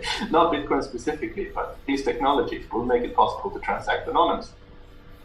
And that's absolutely crucial, because the money will stop being worth something if you can't trade it. And if it has a history, maybe you can't trade it, because 5 times someone used it ago, it was used by someone blacklisted, And all of a sudden you're blacklisted, but you had no way of knowing when you got the coin. That's a completely plausible scenario. And that's what's going to happen also with the central bank digital currencies. They are not what's called cryptocurrencies. They're just digital currencies. They share some technological things, but they are surveillance instruments, And not just that. I'm sorry, this is coming from the IMF thing, and it's being prepared all the world over to. They sent out in Britain. They sent out a question to all their regular banks. Central Bank of England sent out and asked, "Are you ready for zero interest? Are you ready for central bank digital currency?" And they had to provide a checklist showing that they were ready to do it. And that's like a sign. Sweden and many other countries are already doing this. I'm sorry, I'm leading up to a point more than I'm actually telling you about the point.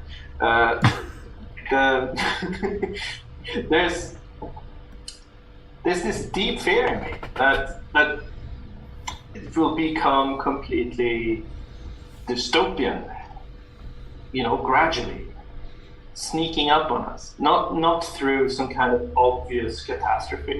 This will be one of the catabolic collapse, steps perhaps, where people, swathes of people can be just like taken out of the picture easily with surgical accuracy, So this is just.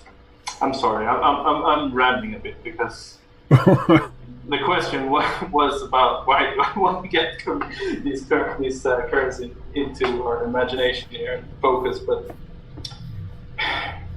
I'm investing for my pension, man. What did you say? I'm investing for my pension in the Bitcoin.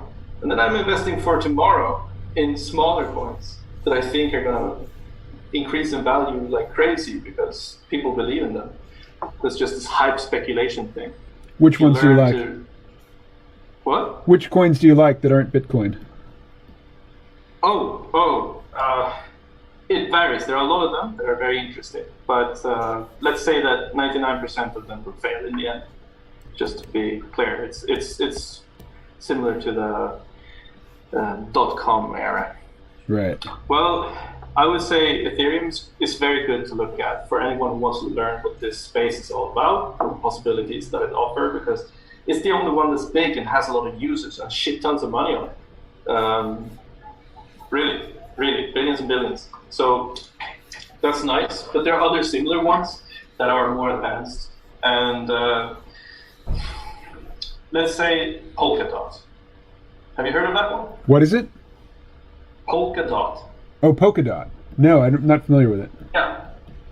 No, it's similar to Ethereum in concept, but you can say that it's more advanced in that it interoperates with all other blockchains. So you can say that it's like a central station for all the railways. Bitcoin's blind. Same with Ethereum. It needs an external something to tell it what's going on. Otherwise, it only knows what's happening inside it. And Polkadot is not. No. It has things built in that collects data and that makes it possible to transfer things between all these other chains.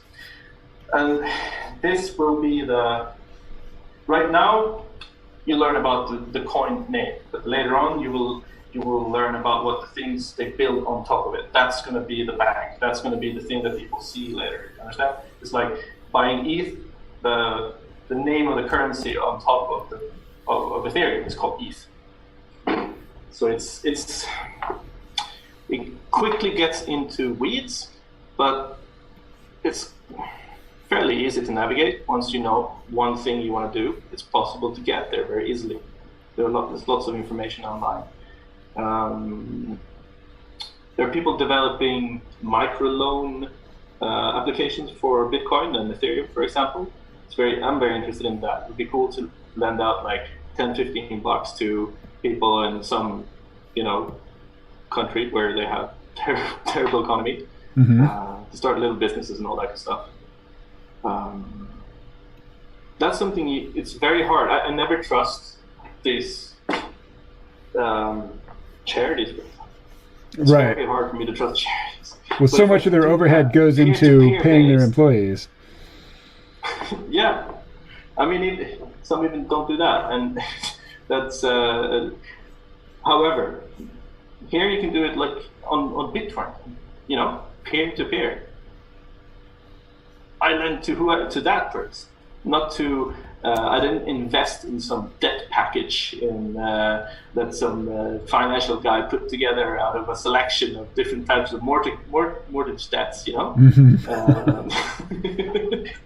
I lent to that person, and that's really interesting. That makes it possible to have some kind of efficacy in the world. Even if it's in a small scale, it can have a big impact in the right place. Well, I'm certainly familiar with the topic of microloans, and likely more than me. I want to get into it. There are people. Typically, microloans are made to women, and there are women living in very poor places where, if they had $200-300 of seed capital, they could set up a little local business that really did bring in an ongoing income for them and their family, and might provide employment for somebody else. But there's not a financial institution in the world that's interested in talking about, making an international loan of $200. Bank of America doesn't care about that. Why would they? What's in it for them? So that's their fee. right. So if there was some mechanism whereby somebody who wasn't necessarily looking for a big return, but who just wanted to give somebody else an opportunity and make a better world, they might have $200 around, and they might make 50 cents on the loan, if it gets paid back. It's not anything that you would do if you were motivated if you're motivated by the ethos of maximizing your return on investment. You might get a very decent return in terms of a percentage, but it adds up to nothing. It adds up to a cup of coffee for you, in the rich world. That's not a lot of money in the beginning, no. But the value is not only economical, it's also whatever perceived value you can find. And Right. this is a story I like. So it might be worth it anyway. And there is something being developed on top of Bitcoin right now called Lightning Network that is made to make micropayments. Super quick, super cheap. You know, Bitcoin is divisible by 8 zeros. This one adds 3. Wow. So, yeah. Very micro. Yeah. And it's actually genius. It will be an anonymous messaging system on top of it as well. And this is just killer for all kinds of people that are exposed in so many ways. Like any kind of refugees or people living in some kind of surveillance or repression or whatever. It's going to be handy. So, sure, Bitcoin isn't for the PayPal user necessarily. But observe, PayPal now allows people to, quote, buy Bitcoin, end quote. You know, that's something they're telling you that they are allowing you to do. But you can't remove it from the PayPal platform. And you can't sell the Bitcoin. You can only sell it for dollars or whatever currency they allow. You can't trade it for another currency because you don't really have it. They have it. That's interesting. So the only reason to get it is to be exposed to the price action. Right. On PayPal, of course. I'm just going to PayPal right now to log in. I've never seen anything about Bitcoin on PayPal. They recently started it, like less than a month ago, and now they said they released their early limitations because there was so much demand. They are having an equal amount of volume to one of the biggest exchanges called Binance, and that's after a few days. Yeah, I'll tell you the brilliance of PayPal is that I almost never look at my PayPal account. You know, I just have the debit card in my wallet, and I get an email at the beginning of the month telling me when funds have been added from Patreon. But I almost never have to come to the site to do anything. Let's see. Be glad. I tried reaching their customer support. Well, you know, I've been a PayPal customer for over a decade, and I guess I'm on some special, valued customer list or something, because PayPal customer service is a joy to deal with compared to almost anybody else. I'm glad to hear it. Right. I was in a catch-22 situation before. That's not worth the story, but... Well, now an interesting thing about PayPal, at least the current layout of the site, and it changes so often, which is another reason why I don't look at it much, because every time I come here I have to try to figure out, how the site is organized now. I don't see any way to search. Search? Like I was just going to search for PayPal and see what it brings up. Not PayPal, Bitcoin. Bitcoin. And I don't see any search fields where I can do that. Maybe you got an email about it. I may have. And ignored it. All right. Ignore. I mean, this is really... They are trying to usurp the Bitcoin. I think it's highly likely that they're going to, have you pay for the Bitcoin. They're going to keep it, finaniganize their something with the money and stocks and printing more stocks or whatever, bring some more money. And then they're going to own the Bitcoin and give you your money back when it's devalued. In a sense, I think over time that could work out for them. Maybe this is a simplistic way of thinking, but I think it's a game about accumulating this stuff right now. There are tons of news about banks buying it up, and the biggest bank in China just printed $300 billion to create an ETF fund for the Bitcoin. So they just cheated and printed $300 billion, and they're going to buy Bitcoin with it. Right, so they just conjure up money out of nothing and buy Bitcoin, which is considered a real asset. Yeah, it's a hard asset. It's something that you can't just expand willy-nilly, like they just did with their money. So in that sense, there's a hard reason to value it highly, But it's impossible to tell if that's really going to happen. Because there are many other things happening also. Well, I did find the search field on PayPal. You have to go to the help section, and then they'll let you search for some topic. And I put in Bitcoin, and I'm not finding anything relevant in the search results here. Okay. Well then, I must have read quickly then. Well, could be it just hasn't been implemented and rolled out yet. Well, I've seen screenshots, people in Telegram groups. That's where people talk about these coins. You know, if you really want to filter out a lot of information to get to the pearls, then then I've seen screenshots of people having Bitcoin available in their apps. Maybe this was an Australian guy. Could be. Anyway, I think you'll see it soon enough. And be warned. You can't really Bitcoin it. It's just value. It's not really doesn't have the qualities of Bitcoin. How about with Cash App? Yeah, what about it? It's a way to get Bitcoin. But it's actual Bitcoin. It's not just Cash App taking my money and using it to buy Bitcoin that they're going to hold for themselves.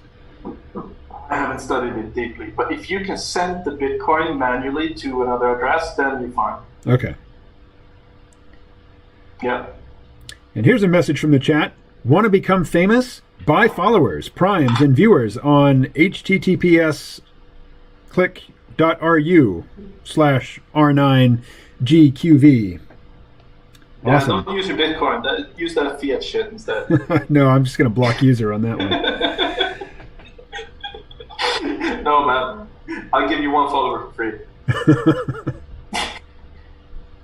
First one's free, huh? All right. So. Yeah.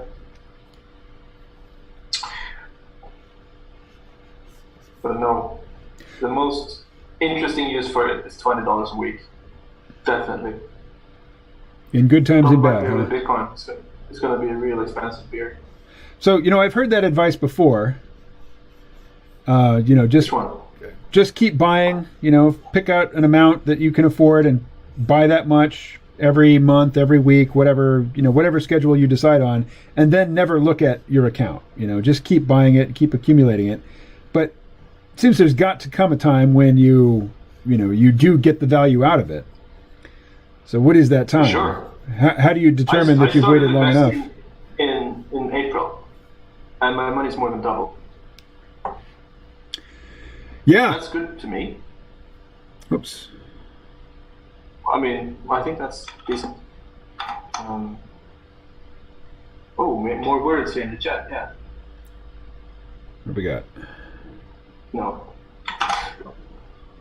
Nope. Nothing new. Just the thing I deleted. Not yet.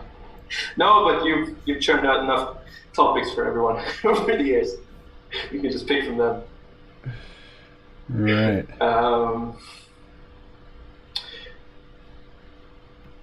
Partly, it's about not being left out. You can think about not being left out without feeling fear of missing it. The classic FOMO. Yes. You just simply measure. All right, how much do I need to invest for it to be significant? Well, anything will become significant if the positive narratives, pan out.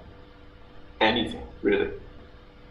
If you invested anything 10 years ago, like you said, if you had 5 Bitcoin, which was a couple of dollars, it's not going to keep going up at the same rate. It's not going to go as multiply as many times necessarily, but it's still going to go up.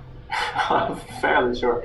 Right now, we've been pushing and pushing for a while, and everyone should know that when we go up 50-60% like we've done recently, it's perfectly common in the history of Bitcoin to have a 35 to 50% drop, which is outrageous, of course. But you gotta know, or you will panic. I think for me, the place where Bitcoin and the price changes get interesting is when you examine why at any given time it spikes. You know, that would seem to indicate some underlying anxiety that people are feeling, that they want to take action to relieve their anxiety about the state of the world, the state of the economy. And so that action is to buy some Bitcoin or buy some gold or buy bullets. You know, or all of that can belong together, sure. In a way, it's the, I don't know, collector expression of some kind of fear response, perhaps, or a measured response to an imagined future, depending on your character. So, one thing that folks living particularly in Europe, they find particularly puzzling about the United States is our cultural division over the topic of private ownership of firearms. So our Blue Tribe here is dead set against it. They want to disarm the populace and, give the government a proper monopoly on the use of force.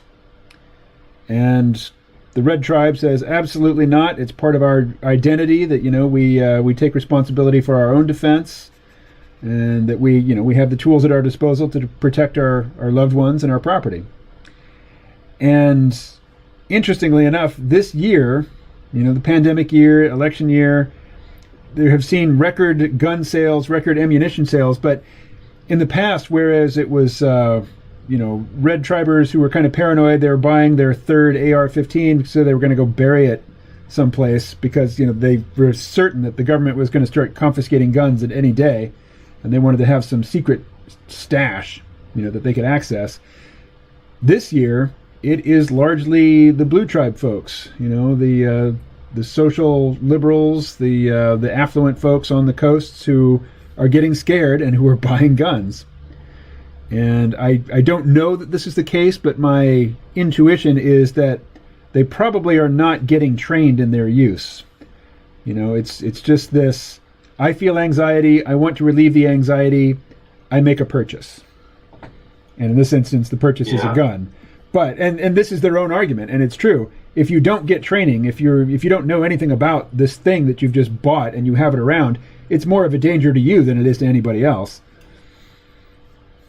It would be to me. I'm not used to guns. Yep. I didn't grow up around them. And to me, that's completely foreign. Yeah. And the most common use for them is suicide. We can do that all around without guns. You can, but Swedish rates of suicide. But in the United States, men have a much higher success rate for suicide attempts than women do, and it's because men are more likely to use a gun. But that's quite interesting. It's very difficult to decide if it's good or bad if you succeed with a suicide. Yeah. I mean, if it's my kids making the attempt, I hope they fail. Yeah, I know, euthanasia and all that stuff. But let's get back to guns. I grew up not knowing anything about guns, really, other than what I read in comic books and role-playing games. But now I'm beginning to realize things like what you're saying. As coming into working life, working with my hands, building stages, other things with people in the stage business, then I see that people are fucking idiots sometimes, and they really don't care depending on what's going on. If the boss looks away, someone groups around, a girl comes in. The drill can be anywhere, and I'm guessing it's the same with guns.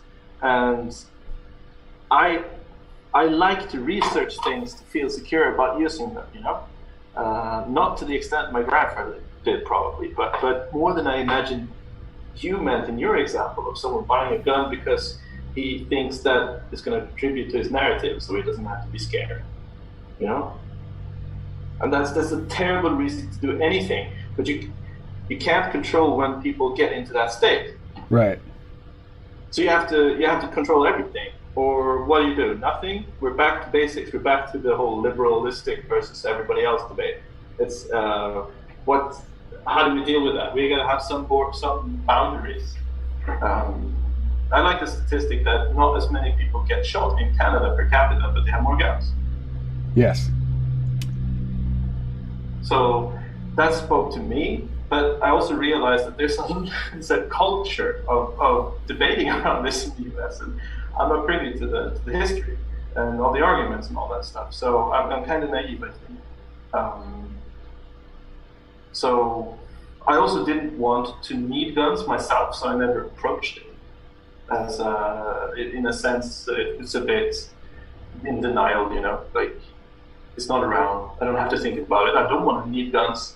I don't want to be in a situation where I do. So I didn't research it, get into it, learn about it. Someday I might need it. You know, it could have been smart if something would have happened. Well, the times when I have actively needed firearms in the past, it was when I was living out in the countryside and I kept chickens. And every creature out there loves the taste of chicken. And they're not afraid of you. You know, raccoons, foxes, possums. They're not afraid of you. Your presence will not deter them. And they want your chickens. You need fences. Maybe that's not enough. I don't know. But in that case, yeah. And also, I imagine it feels good and powerful and, you know, edgy and special to use a gun. Yeah. It must be. It's really satisfying to be able to change the world in any sense. You know, throw a rock when you're a kid and it's fantastic. From that basic sense, I think I would like it. I would like to train and get the skill of shooting, right? But I did, you know, not for the reason you need the gun. Just to be the master of this technology? Just to hold the reins? Safe for just a study.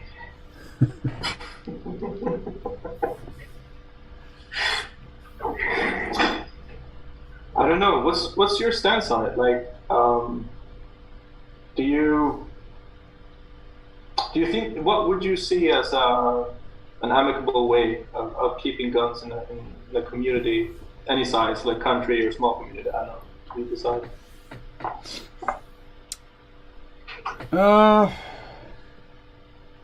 I personally just do not trust the impulse to disarm a population, particularly a population that, you know, you can argue about what the intent of the authors of the Constitution really meant when they said that, you know, the rights of the citizens to keep and bear arms shall not be abridged. You know, it's very vague language, but it's been interpreted for 250 years that people are allowed to defend themselves and they're allowed to possess the tools for that self-defense. And to suddenly come along and say, you know what, we've decided that doesn't mean what we think it means anymore. Everybody has to be disarmed and has to depend upon, you know, agents of the state for their safety. I don't trust the person who insists that we place ourselves in a position of dependence upon the state even more. Hey, Ed has another question. He writes, are there still small-scale amateur crypto miners, or has the mining process become commercialized at large scale? That's nice. Good question. There's definitely some small crypto hobby miners that make some money still. They're usually using GPU arrays, so you have a set of maybe 3 to 10 graphics cards connected together in a motherboard with special cables. Very simple. And it's good for mining Ethereum, for example, or other cryptocurrencies, but not for Bitcoin. You need specialized pretty much. You need to invest a shit ton of money to get down to the prices where it matters, so to speak. And you need to find electricity that's very cheap. So how about state actors like North Korea? Well, Iran, for example, they have started a mining pool now where it's illegal to mine Bitcoin in Iran unless you do it through their mining pool, meaning that they centralize all the mining. And they do this because they have made it legal to use Bitcoin as an import and export currency only to circumvent the sanctions, which is a perfectly valid reason to use Bitcoin. And they're probably going to start accumulating Bitcoin for their reserves and become very powerful in the future. That's my prediction. Yeah. Sorry, I'm losing track again.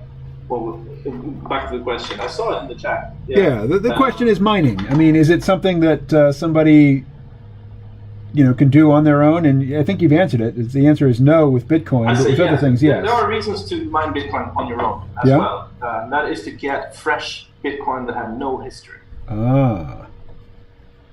But if you do it, it's going to take you maybe a couple of years to get anything. Because it's a lottery, and once you get something, you get a lot. But if you're part of these mining pools, you all share what you get. So you get more regularly, but you get less at a time. Does that make sense? So if you have one machine, you can stand there for 4 years, and then bam, all of a sudden you get 50 Bitcoin. Huh. So, yeah, I don't understand how that process works. No, it's quite complicated, but I'm trying to tell you it's not feasible to do it unless you want to have like an experiment at a school or something. That would be super cool. Right. But you can't just have a couple GPUs running in the background and generate the equivalent of a part-time job income. Yes, you can. You can fill your garage with an investment of maybe, say, 5 to 20K, depending on how bananas you go. And you have to learn a lot about which coins to mine, how to mine. And there are softwares that automatically mines the coin that yields the most return all the time, and it all constantly switches. That's so you can simplify it and you can do it, yes, but you need to study a lot before you do it. It's a long-term thing also. This is not a quick get quick while you're rich scheme. This is more of a have something in the background that you make sure is stable, and it will generate something over time for you. That's how it works.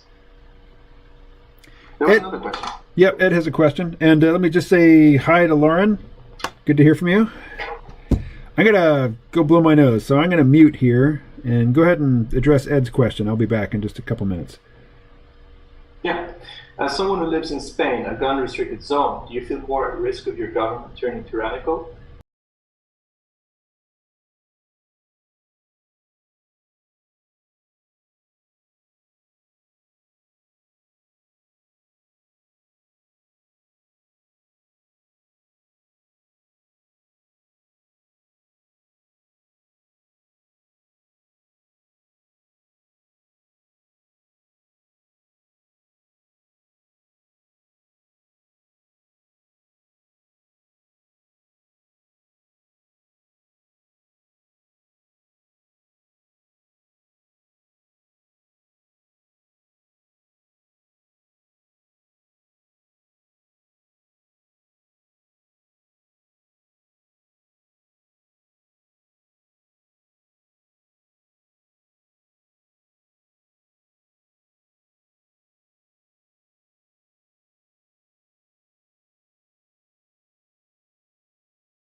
Any more crypto questions? Of course, that's supposed to be my the topic I'm here for.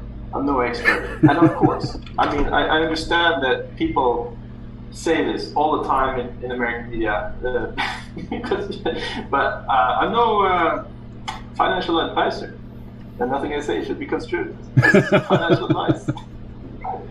The standard disclaimer.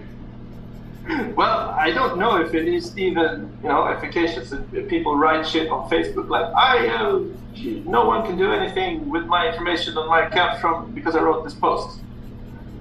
That's not how it works. You know? I've never seen messages like that. I think I run in different circles. Yeah. That's the naive part of mine.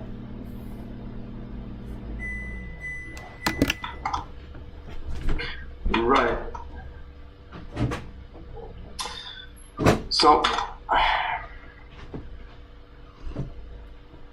All right, so this has been an experiment. And usually, a C-ROM interview is like 45 minutes, and this is a 3-hour live stream, so you've really been called upon to, to produce, come up with some content. Yeah, it took an hour to stop being nervous. Ah, all right.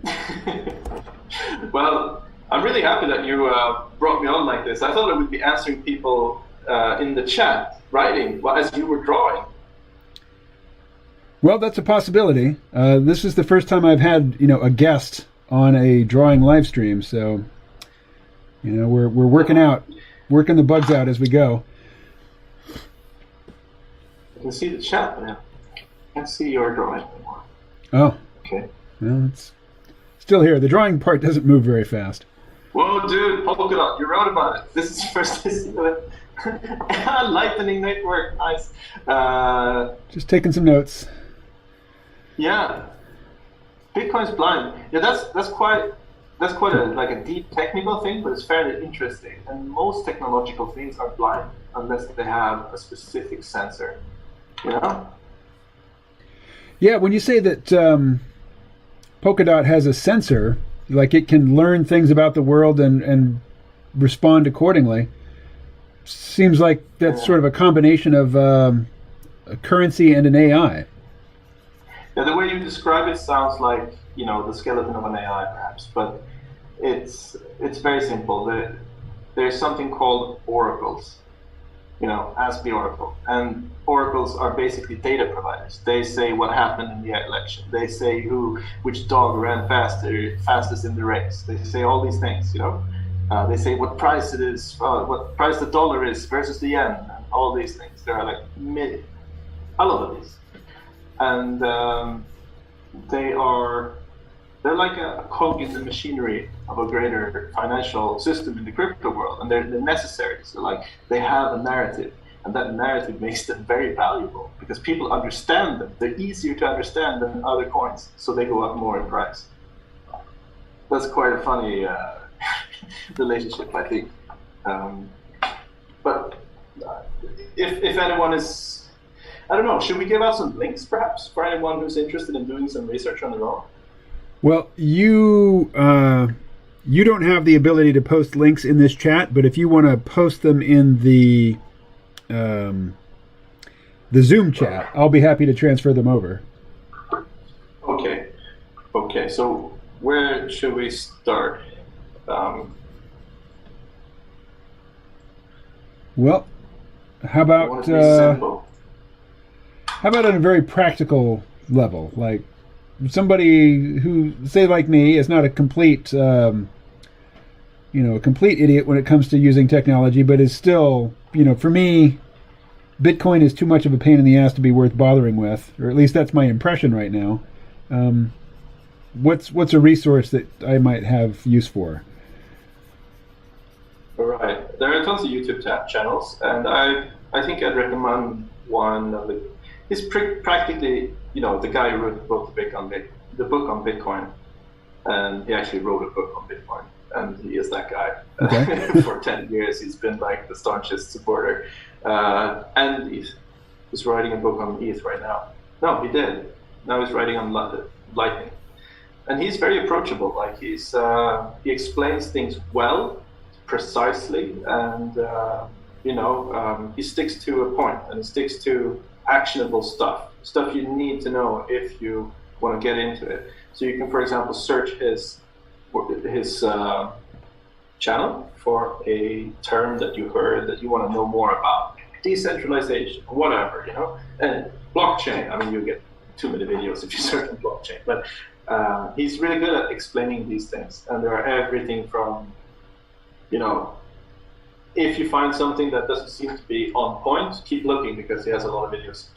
I'll post his here, Andreas Antonopoulos. name.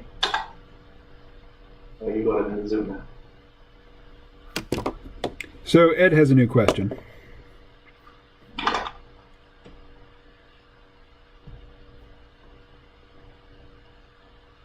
Is the demographics in Spain such that villages with very few people left in them are paying young people to move in and set up households there to keep the villages alive?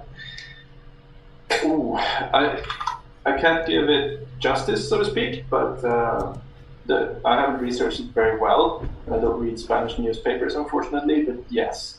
Like, to some extent, I think there are things like that going on, like incentives, tax alleviation, and things like that for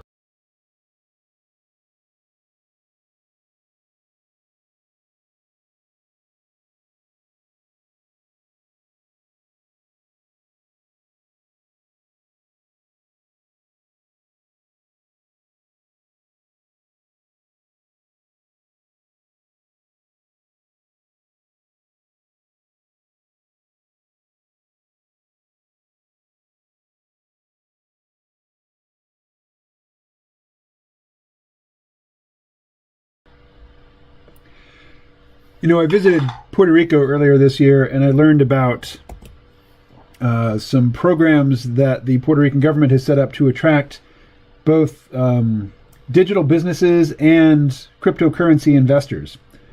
Like they have tax breaks. You don't pay any federal income tax at all if you live in Puerto Rico, which is one of the advantages. But they've set up additional tax incentives to bring in people who are making a living, you know, in the cryptocurrency sphere or doing anything really online.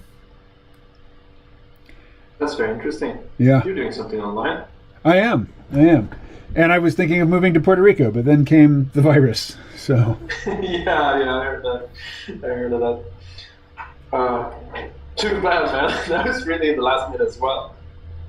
Yeah, I was thinking of making April my last month in this apartment, but then things got weird. Yeah, but wasn't there also one episode where you expressed some kind of, I'm not sure, but I think I at least remembered as if you were kind of also a little bit, you saw the positive side of not going there also?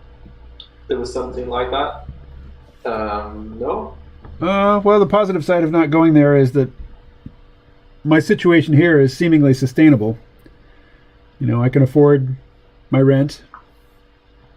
Yeah. Can you see your kid now with all those restrictions? I have two sons, and they live in Maryland. And yeah, I can. I mean, I'm allowed to go and rent a car and drive to Maryland and see them. But when I return to Vermont, I'm supposed to quarantine myself for 2 weeks, which the last time I did that, I did not obey the quarantine. Wow. That's pretty harsh. Yeah. Quarantines between the states. Yep. Which is really ridiculous because a lot of the people who live here in this little village in Bellows Falls, they work in the next state over, New Hampshire. Oh, yeah. Because there are a lot more opportunities for employment over there. Yeah. Okay, so they go through a checkpoint every day and stay in a specific area or whatever? What did they do? There's a bridge that crosses the Connecticut River, which is the border between the two states, and there's an electronic sign when you come drive back into Vermont. It tells you if you've been outside the state, please quarantine, for 2 weeks, which is absurd for somebody who makes that crossing every single day for their job. Yeah. It's it's simply impossible to abide by. One day you couldn't return the next.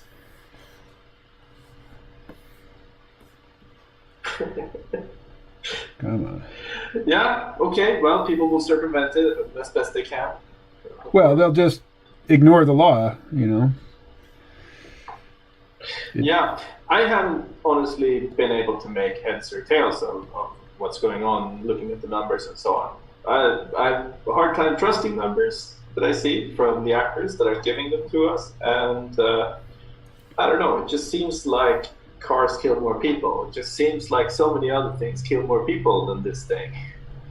I'm not saying it's not non-existent, I have a workmate that has lost 3 of his family members Mm-hmm. to COVID, and that speaks of seriousness to me. But that's the only person I know. You know, I know there are lots of people out there, but the response seemed to be scaled out of proportion. Is that too conservative, or? No, I agree that the economic damage to the, from the pandemic response has caused more human suffering than the pandemic itself. Oh, you mentioned it's long since now, but you mentioned the election. Do you consider it to be over right now? Pretty much. That's not yes. Well, I bet 30 euros that Trump would win, because I saw that there's a betting market in a crypto world, mm-hmm. and I saw that people were just changing their minds like crazy. It went up and down and up. I was like, okay, I can buy wherever. I'm just gonna go to the other side, you know. And unfortunately, the exchange shut down that it was a futures exchange, Trump futures, and they shut it down already. I was like, what? I expected it to last at least until the 21st of November. When I look at Wikipedia, that's the first date it says that all the votes could be counted, possibly. Right. I don't know. That seems logical to me. Is that logical? So, the Trump administration has multiple lawsuits right now, which are still pending. And yet, when I listen to the news every day, NPR tells me the election is over, Donald Trump's lawsuits are frivolous, there's absolutely no basis for thinking that the election results could be overturned at this point. But they have a very brazen agenda, and they've stopped hiding it. That's been the really shocking thing for me these past 4 years, is how institutions which used to at least feign objectivity have just given up, pretending to be neutral. And they are openly, campaigning for their candidate.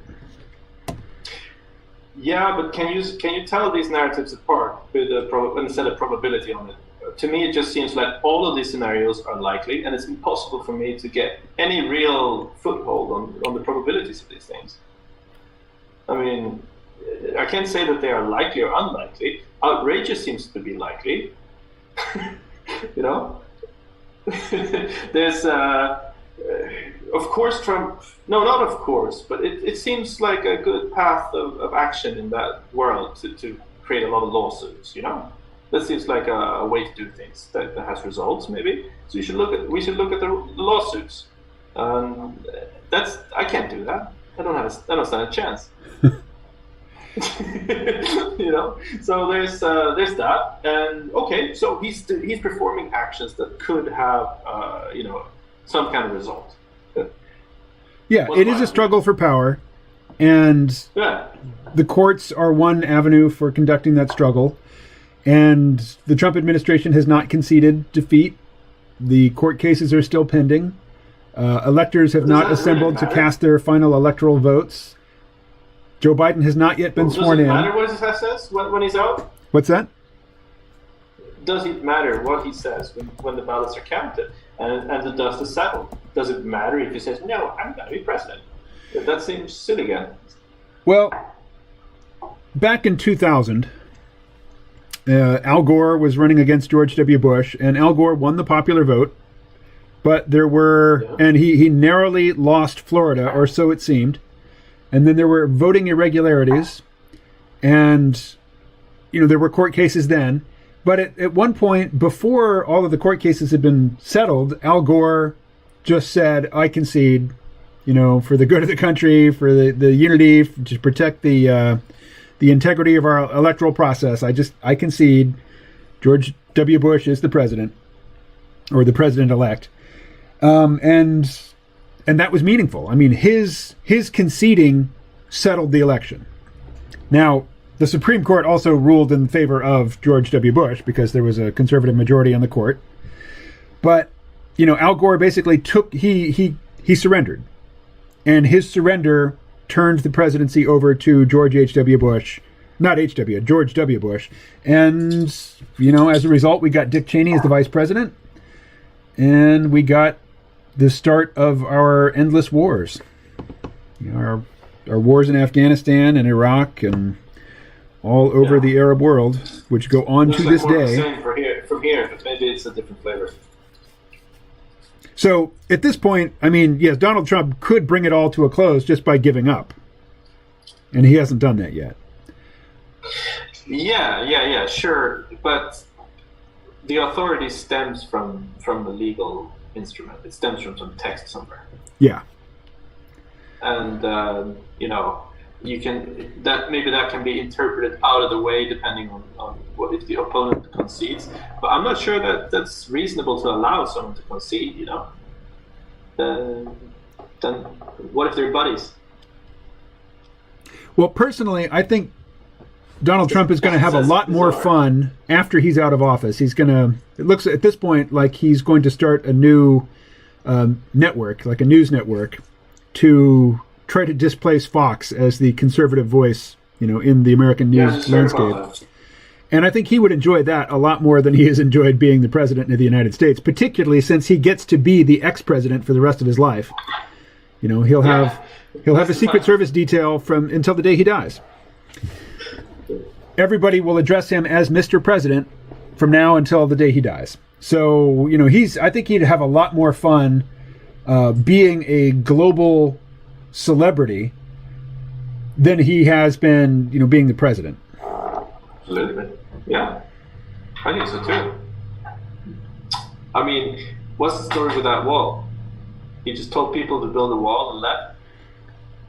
I think they built a few token portions of the wall so he could take pictures of it and say to his followers, look, I did what I said I'd do. Yeah, which is so crazy when the world rejoiced of the Berlin Wall's crumbling. Yeah. I just can't see how that's not coming up every time any news about that wall. Oh, no, the wall is old news. People on both sides have moved on. Yeah. The real problem of illegal immigrants in this country, particularly illegal immigrants who are taking jobs that would otherwise be, held by citizens, they fly in. They come out on airplanes with visas and they overstay their visa, or, they just don't leave when their visa expires. So there's not a wall in the world high enough to stop airplanes. No, but it makes a hell of a statement. Yeah. Ed asks, does Mo stand for Missouri? Yes, it does. So Lauren says, what is all this in the chat here? Question. Oh, you answered that. The western states, California, Oregon, and Washington all have similar restriction now. Quarantines either way. Probably will not be seeing my son Jesse for the holidays. He is in, what's that, North Carolina? NOCA? Huh. Is NOCA a new state? The same boat as you. Uh-huh. Oh, Northern California. I got it. Right. Mode of operation. Yes. Yes, MO is Missouri, but I meant Trump. Yep, Ed is in Montreal. I have visited Ed in Montreal, and he's visited me here. I heard construction has encroached on National Wildlife Refuge in Montreal. On the wall, probably. Oh, from the wall? Ah, could be. Well, I'm guessing. Yeah. There have been tunnels underneath the U.S.-Mexican border for decades now, for transporting cocaine and illegal immigrants. No wall is going to stop the tunnels. It was a gesture. Yes. I don't know. Well, I do know of one person. Actually, I have talked to one person who thought it would be effective, but I think for most people, it's just a demonstration that he values the well-being, or he claims to value the well-being of American workers over the corporations who profit from bringing in cheaper labor, which drives down wages for everybody. That's not the language that Donald Trump uses. There seems to be a serious problem with the definition of us and them. Well, yeah, the serious problem is that Donald Trump is playing to the pretense that the us is Americans and that the them is foreigners, when in fact, the real in-groups and out-groups, they cross borders. this is a struggle between elites with lots of money versus normal people, as Andrew Yang would say. And the elites with lots of money, they feel more affinity and more class solidarity with their counterparts in other countries than they do with working people in their own country. Yeah, in that sense, I was actually positively surprised by Trump some 2 years or 1, 2 or 3 years into his presidency, when he started like gutting these trade agreements that I knew were fucking up exactly those things for the economy there, or like I heard at least. But I was wondering what he was going to replace it with, but now it seems like it really didn't take. Well, he did. He replaced it with a new NAFTA. What do they call it now? Basically, there's a trade agreement between the United States, Canada, and Mexico, NAFTA, and that had had deleterious effects on American workers, and so Trump has renegotiated NAFTA. What do they call it now? It has a new name. But anyway, I think the best thing he did as president was just take the U.S. out of the Trans-Pacific Partnership negotiations. Just say, we will have nothing to do with that. Go have fun. You're not involving us. And now that Trump is, going to be leaving office soon, likely, I noticed that NPR is now beating the drums again for the Trans-Pacific Partnership, talking about how the fact that the United States isn't in it is giving enormous power to China. That's entirely possible, of course. It's not, though. I mean, so much of the Trans-Pacific Partnership was undermining the sovereignty and authority of national governments and turning over trade negotiations to non-governmental bodies. And also, dispute resolution would be handled by non-governmental bodies. Oh, yes. I wasn't sure which agreement that was, but I think does this go back a few years? Oh, yeah. Yeah? Oh, yeah. Because I think I heard of it when it started to have some acronym. But I was terrified. I was like, oh shit, that's like NAFTA, but for the whole world and starting in Asia, pretty much. Yep. It's pretty much like the step away from common law to statute law, where you redefine what a person is, redefine all of the different things, and they can be traded differently. It's absolutely. It's legalese, Yep. Creating new definitions for what an entity is and what kind of entities there are that can interact in different ways. It sounds really abstract, but it's the way to define people out of existence and power. So Ed asks, and this is a very high-level question, does the digital economy generate real wealth, or is it all derivative of things in the real world with value? Can the exchange of ones and zeros produce real value? Good question. Ones and zeros can represent real value, and it can also represent unreal value, as I'm sure that you would dislike. And me too. This is the whole value proposition of Bitcoin, that it is real value in that sense. But not real that it's a ton of logs or coffee, but it's a piece of that thing that does the thing. It does what Bitcoin does. That I want, so it has value because of that. A lot of other coins don't have that kind of value. And this goes for the fiat currency as well. This is why you can print it in unlimited supplies, because it doesn't correspond to something real. Real things correspond to it. And this is the illness in the system, the divorce meaning from value on a philosophical plane using this method. So I would say yes, the digital economy generates real wealth in the sense that people employed in the companies developing these things and using these things, they create an activity, and that activity is valuable. Maybe it gets amplified out of proportion and becomes more valuable because other people speculate and get in without knowing anything about it. Yes, then it can be pumped out of proportion, and the value represented on the screen can be, not really showing you the real thing. Does that make sense? Try stating it a different way. I was searching for a file. Sorry, I kind of tuned out there. Then? What is value in this scenario? What is value? A car is value because it's a physical thing. You can quantify it. You have it or you don't, and it has value in your story because you can drive you places and take your things places, right? It also has a cost to the environment and a cost in procurement and cost in maintenance. All these things need to be taken into account, and together they create the value of the car.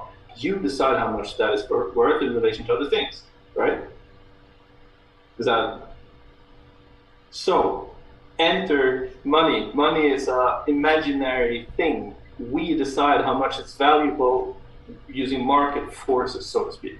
If I'm willing to buy the car for $100,000, then it's worth that. It's really, really that banal. So, yeah, a lot of people are working in that industry, and they're doing things that really matter or has the potential to matter in scenarios that are real. So yes, that's where the value is, and that's where people are willing to invest, other than that they want to piggyback on the other investors. I'm piggybacking on a lot of investors. So Ed's question wasn't really, does cryptocurrency generate value? He said, does the digital economy generate real wealth? And here's how I think of it. But it's interchangeable.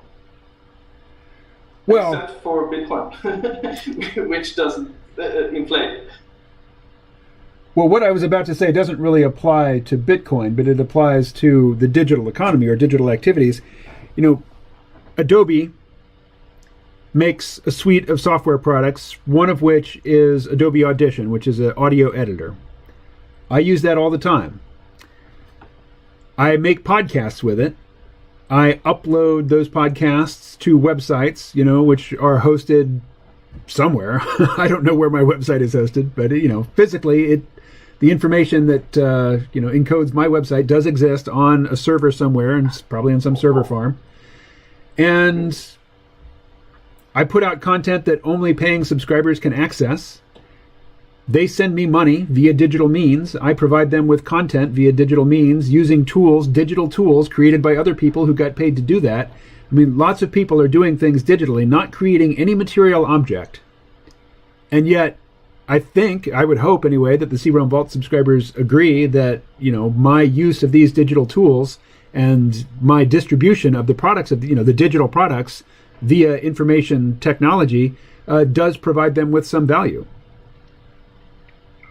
I hope it does. That, being a subscriber, yes. Yeah. So, from my perspective, the answer to Ed's question is an obvious yes, of course. Of course, real value is created via the digital economy. But what you mentioned, is a more interesting question. There are environmental impacts of spending so much of our time, creating stuff that has to be housed in these big server farms, which, are built on mostly agricultural land, and they consume a lot of electricity. And because they are built far from, cities and towns, long power lines have to carry electricity, from where it's generated to where it is used to run the server farms. And the further you conduct electricity over, power lines, the more of it is lost as just waste heat. So on whole, on balance, do the benefits outweigh the costs? And I think, the costs are largely hidden and obscured, and there's no real, at least there's not an easy way to do that calculation. No, but there's nuance there that I think you also got to, that I was trying to put some light on, and that's like the digital economy. That definition of a something is kind of open, It's not quite clear what a digital economy is. We've had a digital economy for many, many years. And like right now it's changing character a little bit, in a sense. The economy is not in the digital space. The money, the cash money there don't hold any actual value. You can't use them, Classic toilet paper reference. But they do represent the value that really means something to us, or that we don't give a shit about, but pay for anyway. That's the thing. Yeah, it's just a tool, and these tools, they do different things. Now it's starting to matter. Now it's not just money. Now it's money with something. Money that does this or does that, or gives someone the option to do that to you or for you. It's different now. And yeah, you won't be able to escape the contracts you enter either. Now, you mentioned that only about 3% of the total, money supply is actually minted or, printed on paper. Most of it is digital. Yeah, of course, yeah. Does that mean that all of that money exists only in the digital economy? Well, that would be the largest part of the digital economy, I think. Like the rest of the currency value in the United States or the dollar realm. Like if I walk down to the convenience store and I buy a beer and a little pack of donuts and I pay for it with my PayPal debit card, well, there's some material there. The beer and the donuts, they're physical objects, and I've exchanged, I've participated in a face-to-face real-world exchange with somebody. It seems like, that's not the digital economy, except the money. I didn't pull out a bill and give it to somebody. The money is just, reference to a ledger somewhere. It's reference to some record keeping about who owns what. Is that the digital economy, or is that the real economy? I argue that it is, but you can also say that if you want to call that everyday life and draw yet another boundary about something that is even more intensely digital economy, I would think about the stock market, bonds. I would think about all the hundreds of trillions of dollars that are being put in bets on things going up and down. That's the largest part of our economy. Yeah. Oh, particularly the derivatives. Crazy. The derivatives, which are... I should look up that image. Sorry, there's a visualization of the different types of money and how large they are. And the speculative derivatives, that they're called. I didn't know what that meant for a while ago, but, let's say that you have Apple, and people bet that Apple is going to do well. That's a derivative. The thing that they bet on that moves when Apple does better, that's the derivative. So they bet on that, and maybe they bet $100,000 and they borrow $100 million with leverage, and then you get up to these crazy numbers, and you have this part being a very large part of the economy. I don't know the exact percentages, but I would guess maybe 85 something. Well, at the height of the subprime mortgage debacle, the value of the derivative bets on how mortgage products were going to do vastly exceeded the value of all the houses in the market. Yes, that's funny in retrospect, but not so much fun at the time. But The Big Short, if anyone hasn't seen it, that's a great movie to explain this episode. It's a great movie to watch repeatedly. It's pretty dense. Yeah, for sure. I love the scene of Margot Robbie in the bathtub, in the bubble bath, explaining some aspect of the subprime mortgage. It's like, here, we're going to get you to pay attention to this by having a beautiful naked woman explain it to you. That usually works, actually. It's quite sad. But what if you... Okay, let me paint a scenario where you use your online activities together with Bitcoin in Puerto Rico. So you join this blockchain that specializes in using the Lightning Network to transfer tiny bits of value every minute. When I listen to your podcast, I pay for that minute, and I only pay for the minute when I listen to the minute. So if I skip ahead, I pay for that minute, If I stop listening, I stop listening and I don't pay anymore. You see it, where people stop listening. You see where people skip through the cache and all that stuff. That would be one way of using it. People can tip you, for example, through this. You will be able to see when in a conversation people are tipping. That could be really useful information. Listen to the interview, and like in SoundCloud visualization. You see where people's comments are in the Right. track as it progresses. That could be pretty interesting. And also, there are no fees to PayPal. There are no fees to anywhere. I can listen to 30 seconds and pay for only that without there being an obstacle. I think that's pretty interesting. You will have secure payments. You will accumulate Bitcoin from part of your user base, like us, that are interested in it and are willing to give up our future riches to pay you for your podcast. That could work. And there are people that have been trying to make this possible for a couple of years. And I heard an interview today, actually. Unfortunately, it wasn't super structured. It was not as bad as me right now, but still. There are people working for this and wanting to combine it with messaging systems and all kinds of stuff.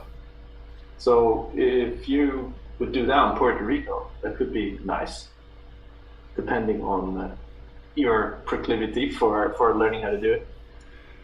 So Arm Rojo says, my crypto senses are tingling. Ooh, very nice. I say, well, let's say that's a Spidey thing. I think that's very good to have because there's a lot of places you can invest and lose. So, I myself did the stupid mistake of watching a video too late at night, being really impressed, doing a cursory check, investing and losing half during the night when I slept. It's it can happen. That was just $100 though. Maybe investments in these things. it's funny if you say, "Oh, it's just $100." I could think of $100 as, it would bum me out if I lost $100 because I was inattentive. But I could easily say to myself, it's just $100. But then, when I turn around and I say, no, dude, that's 4 hours. That's 4 billable hours of drawing. You're not getting those 4 hours back. When you're drawing, you're not drawing that often, right? You're not drawing every day, every hour. So it's very precious. Right. And I agree totally. But just before that, I made I started by investing over time like $1,000, and I 4x'd, meaning it turned into 40. No, 4,000. Sorry. And now I'm down to only 2x because the market has gone down. I'm a little piece of bark in the river, gupping with the tides up now. But I'm doing better than I thought. It was also a test of my capacity to study this stuff and see if I can actually learn enough to have any sort of, if I can make guesses that work. Because that's what it's all about, is betting market. Yeah, and I'm not much of a gambler. I don't have the bug. No, but you like to assemble stories into context and find a way through. Yes. That's good enough, isn't it? Well, it's a different motivation. It might be a different motivation for the same action, but I'm just I don't go to casinos. I don't play slot machines. I'm not drawn to that at all. But when there's something that's constantly moving, and I sometimes feel like I can predict its moves, and I win money when I only buy at those times, or act at those times. But I don't only act at those times. So I'm compounding the risk with my stupidity sometimes. So Arm Rojo here in the chat, he says, I was an early investor in KMO Coin. What Arm Rojo used to do is make these hand-drawn Bitcoin wallets. Just what? On really? Like on paper, on nice paper, with in colored pencil, do nice intricate drawings on these, these very formal-looking sort of self-folding envelopes. But there was a Bitcoin. I'm not even sure what the vocabulary is. Maybe Arm Rojo can finish up for me. But basically, it was a way of sending Bitcoin, as a handcrafted physical object. I think that's really neat. Yeah. Like that. it's not something you do for security. No. You can do it out of love. Exactly. Yeah. Well, hey, it is about 5 o'clock, so we've been on here for about 3 hours now, and I'm going to bring the stream to a close. Yeah, go ahead. I really appreciate it coming on. It's. I've been listening to you for many years. You know, I've had a lot of respect. Been annoyed with you very few times, I must say. Wow. It's not a lot of friends. I don't have a lot of friends who have been annoyed with so few times. You're from another part of the world. It's quite cool. Right on. But yeah. Well, hey, you're welcome to come back sometime. I do these live streams every day. You don't have to stay for the whole 3 hours. So, you know, if you ever want to come on and talk, just send me another message. We'll do it again. Wow, man. Yeah, let's. Wow, something big might happen. You know, soon. Something worth talking about in the world. Sure, I appreciate it. Thank you very much. No worries. Take care. Again. Bye. All right, everybody. That was Holon Mundi, somebody who contacted me on Patreon. And as he says, he's been listening to the C-ROM podcast for quite a while. All right, I hope this afternoon schedule picks up. I see some of the people who come in the morning showed up here in the afternoon, and we had a few people show up in the afternoon that I don't normally see in the morning. So hopefully this will be a better schedule for everybody involved. All right, I'll do it again tomorrow.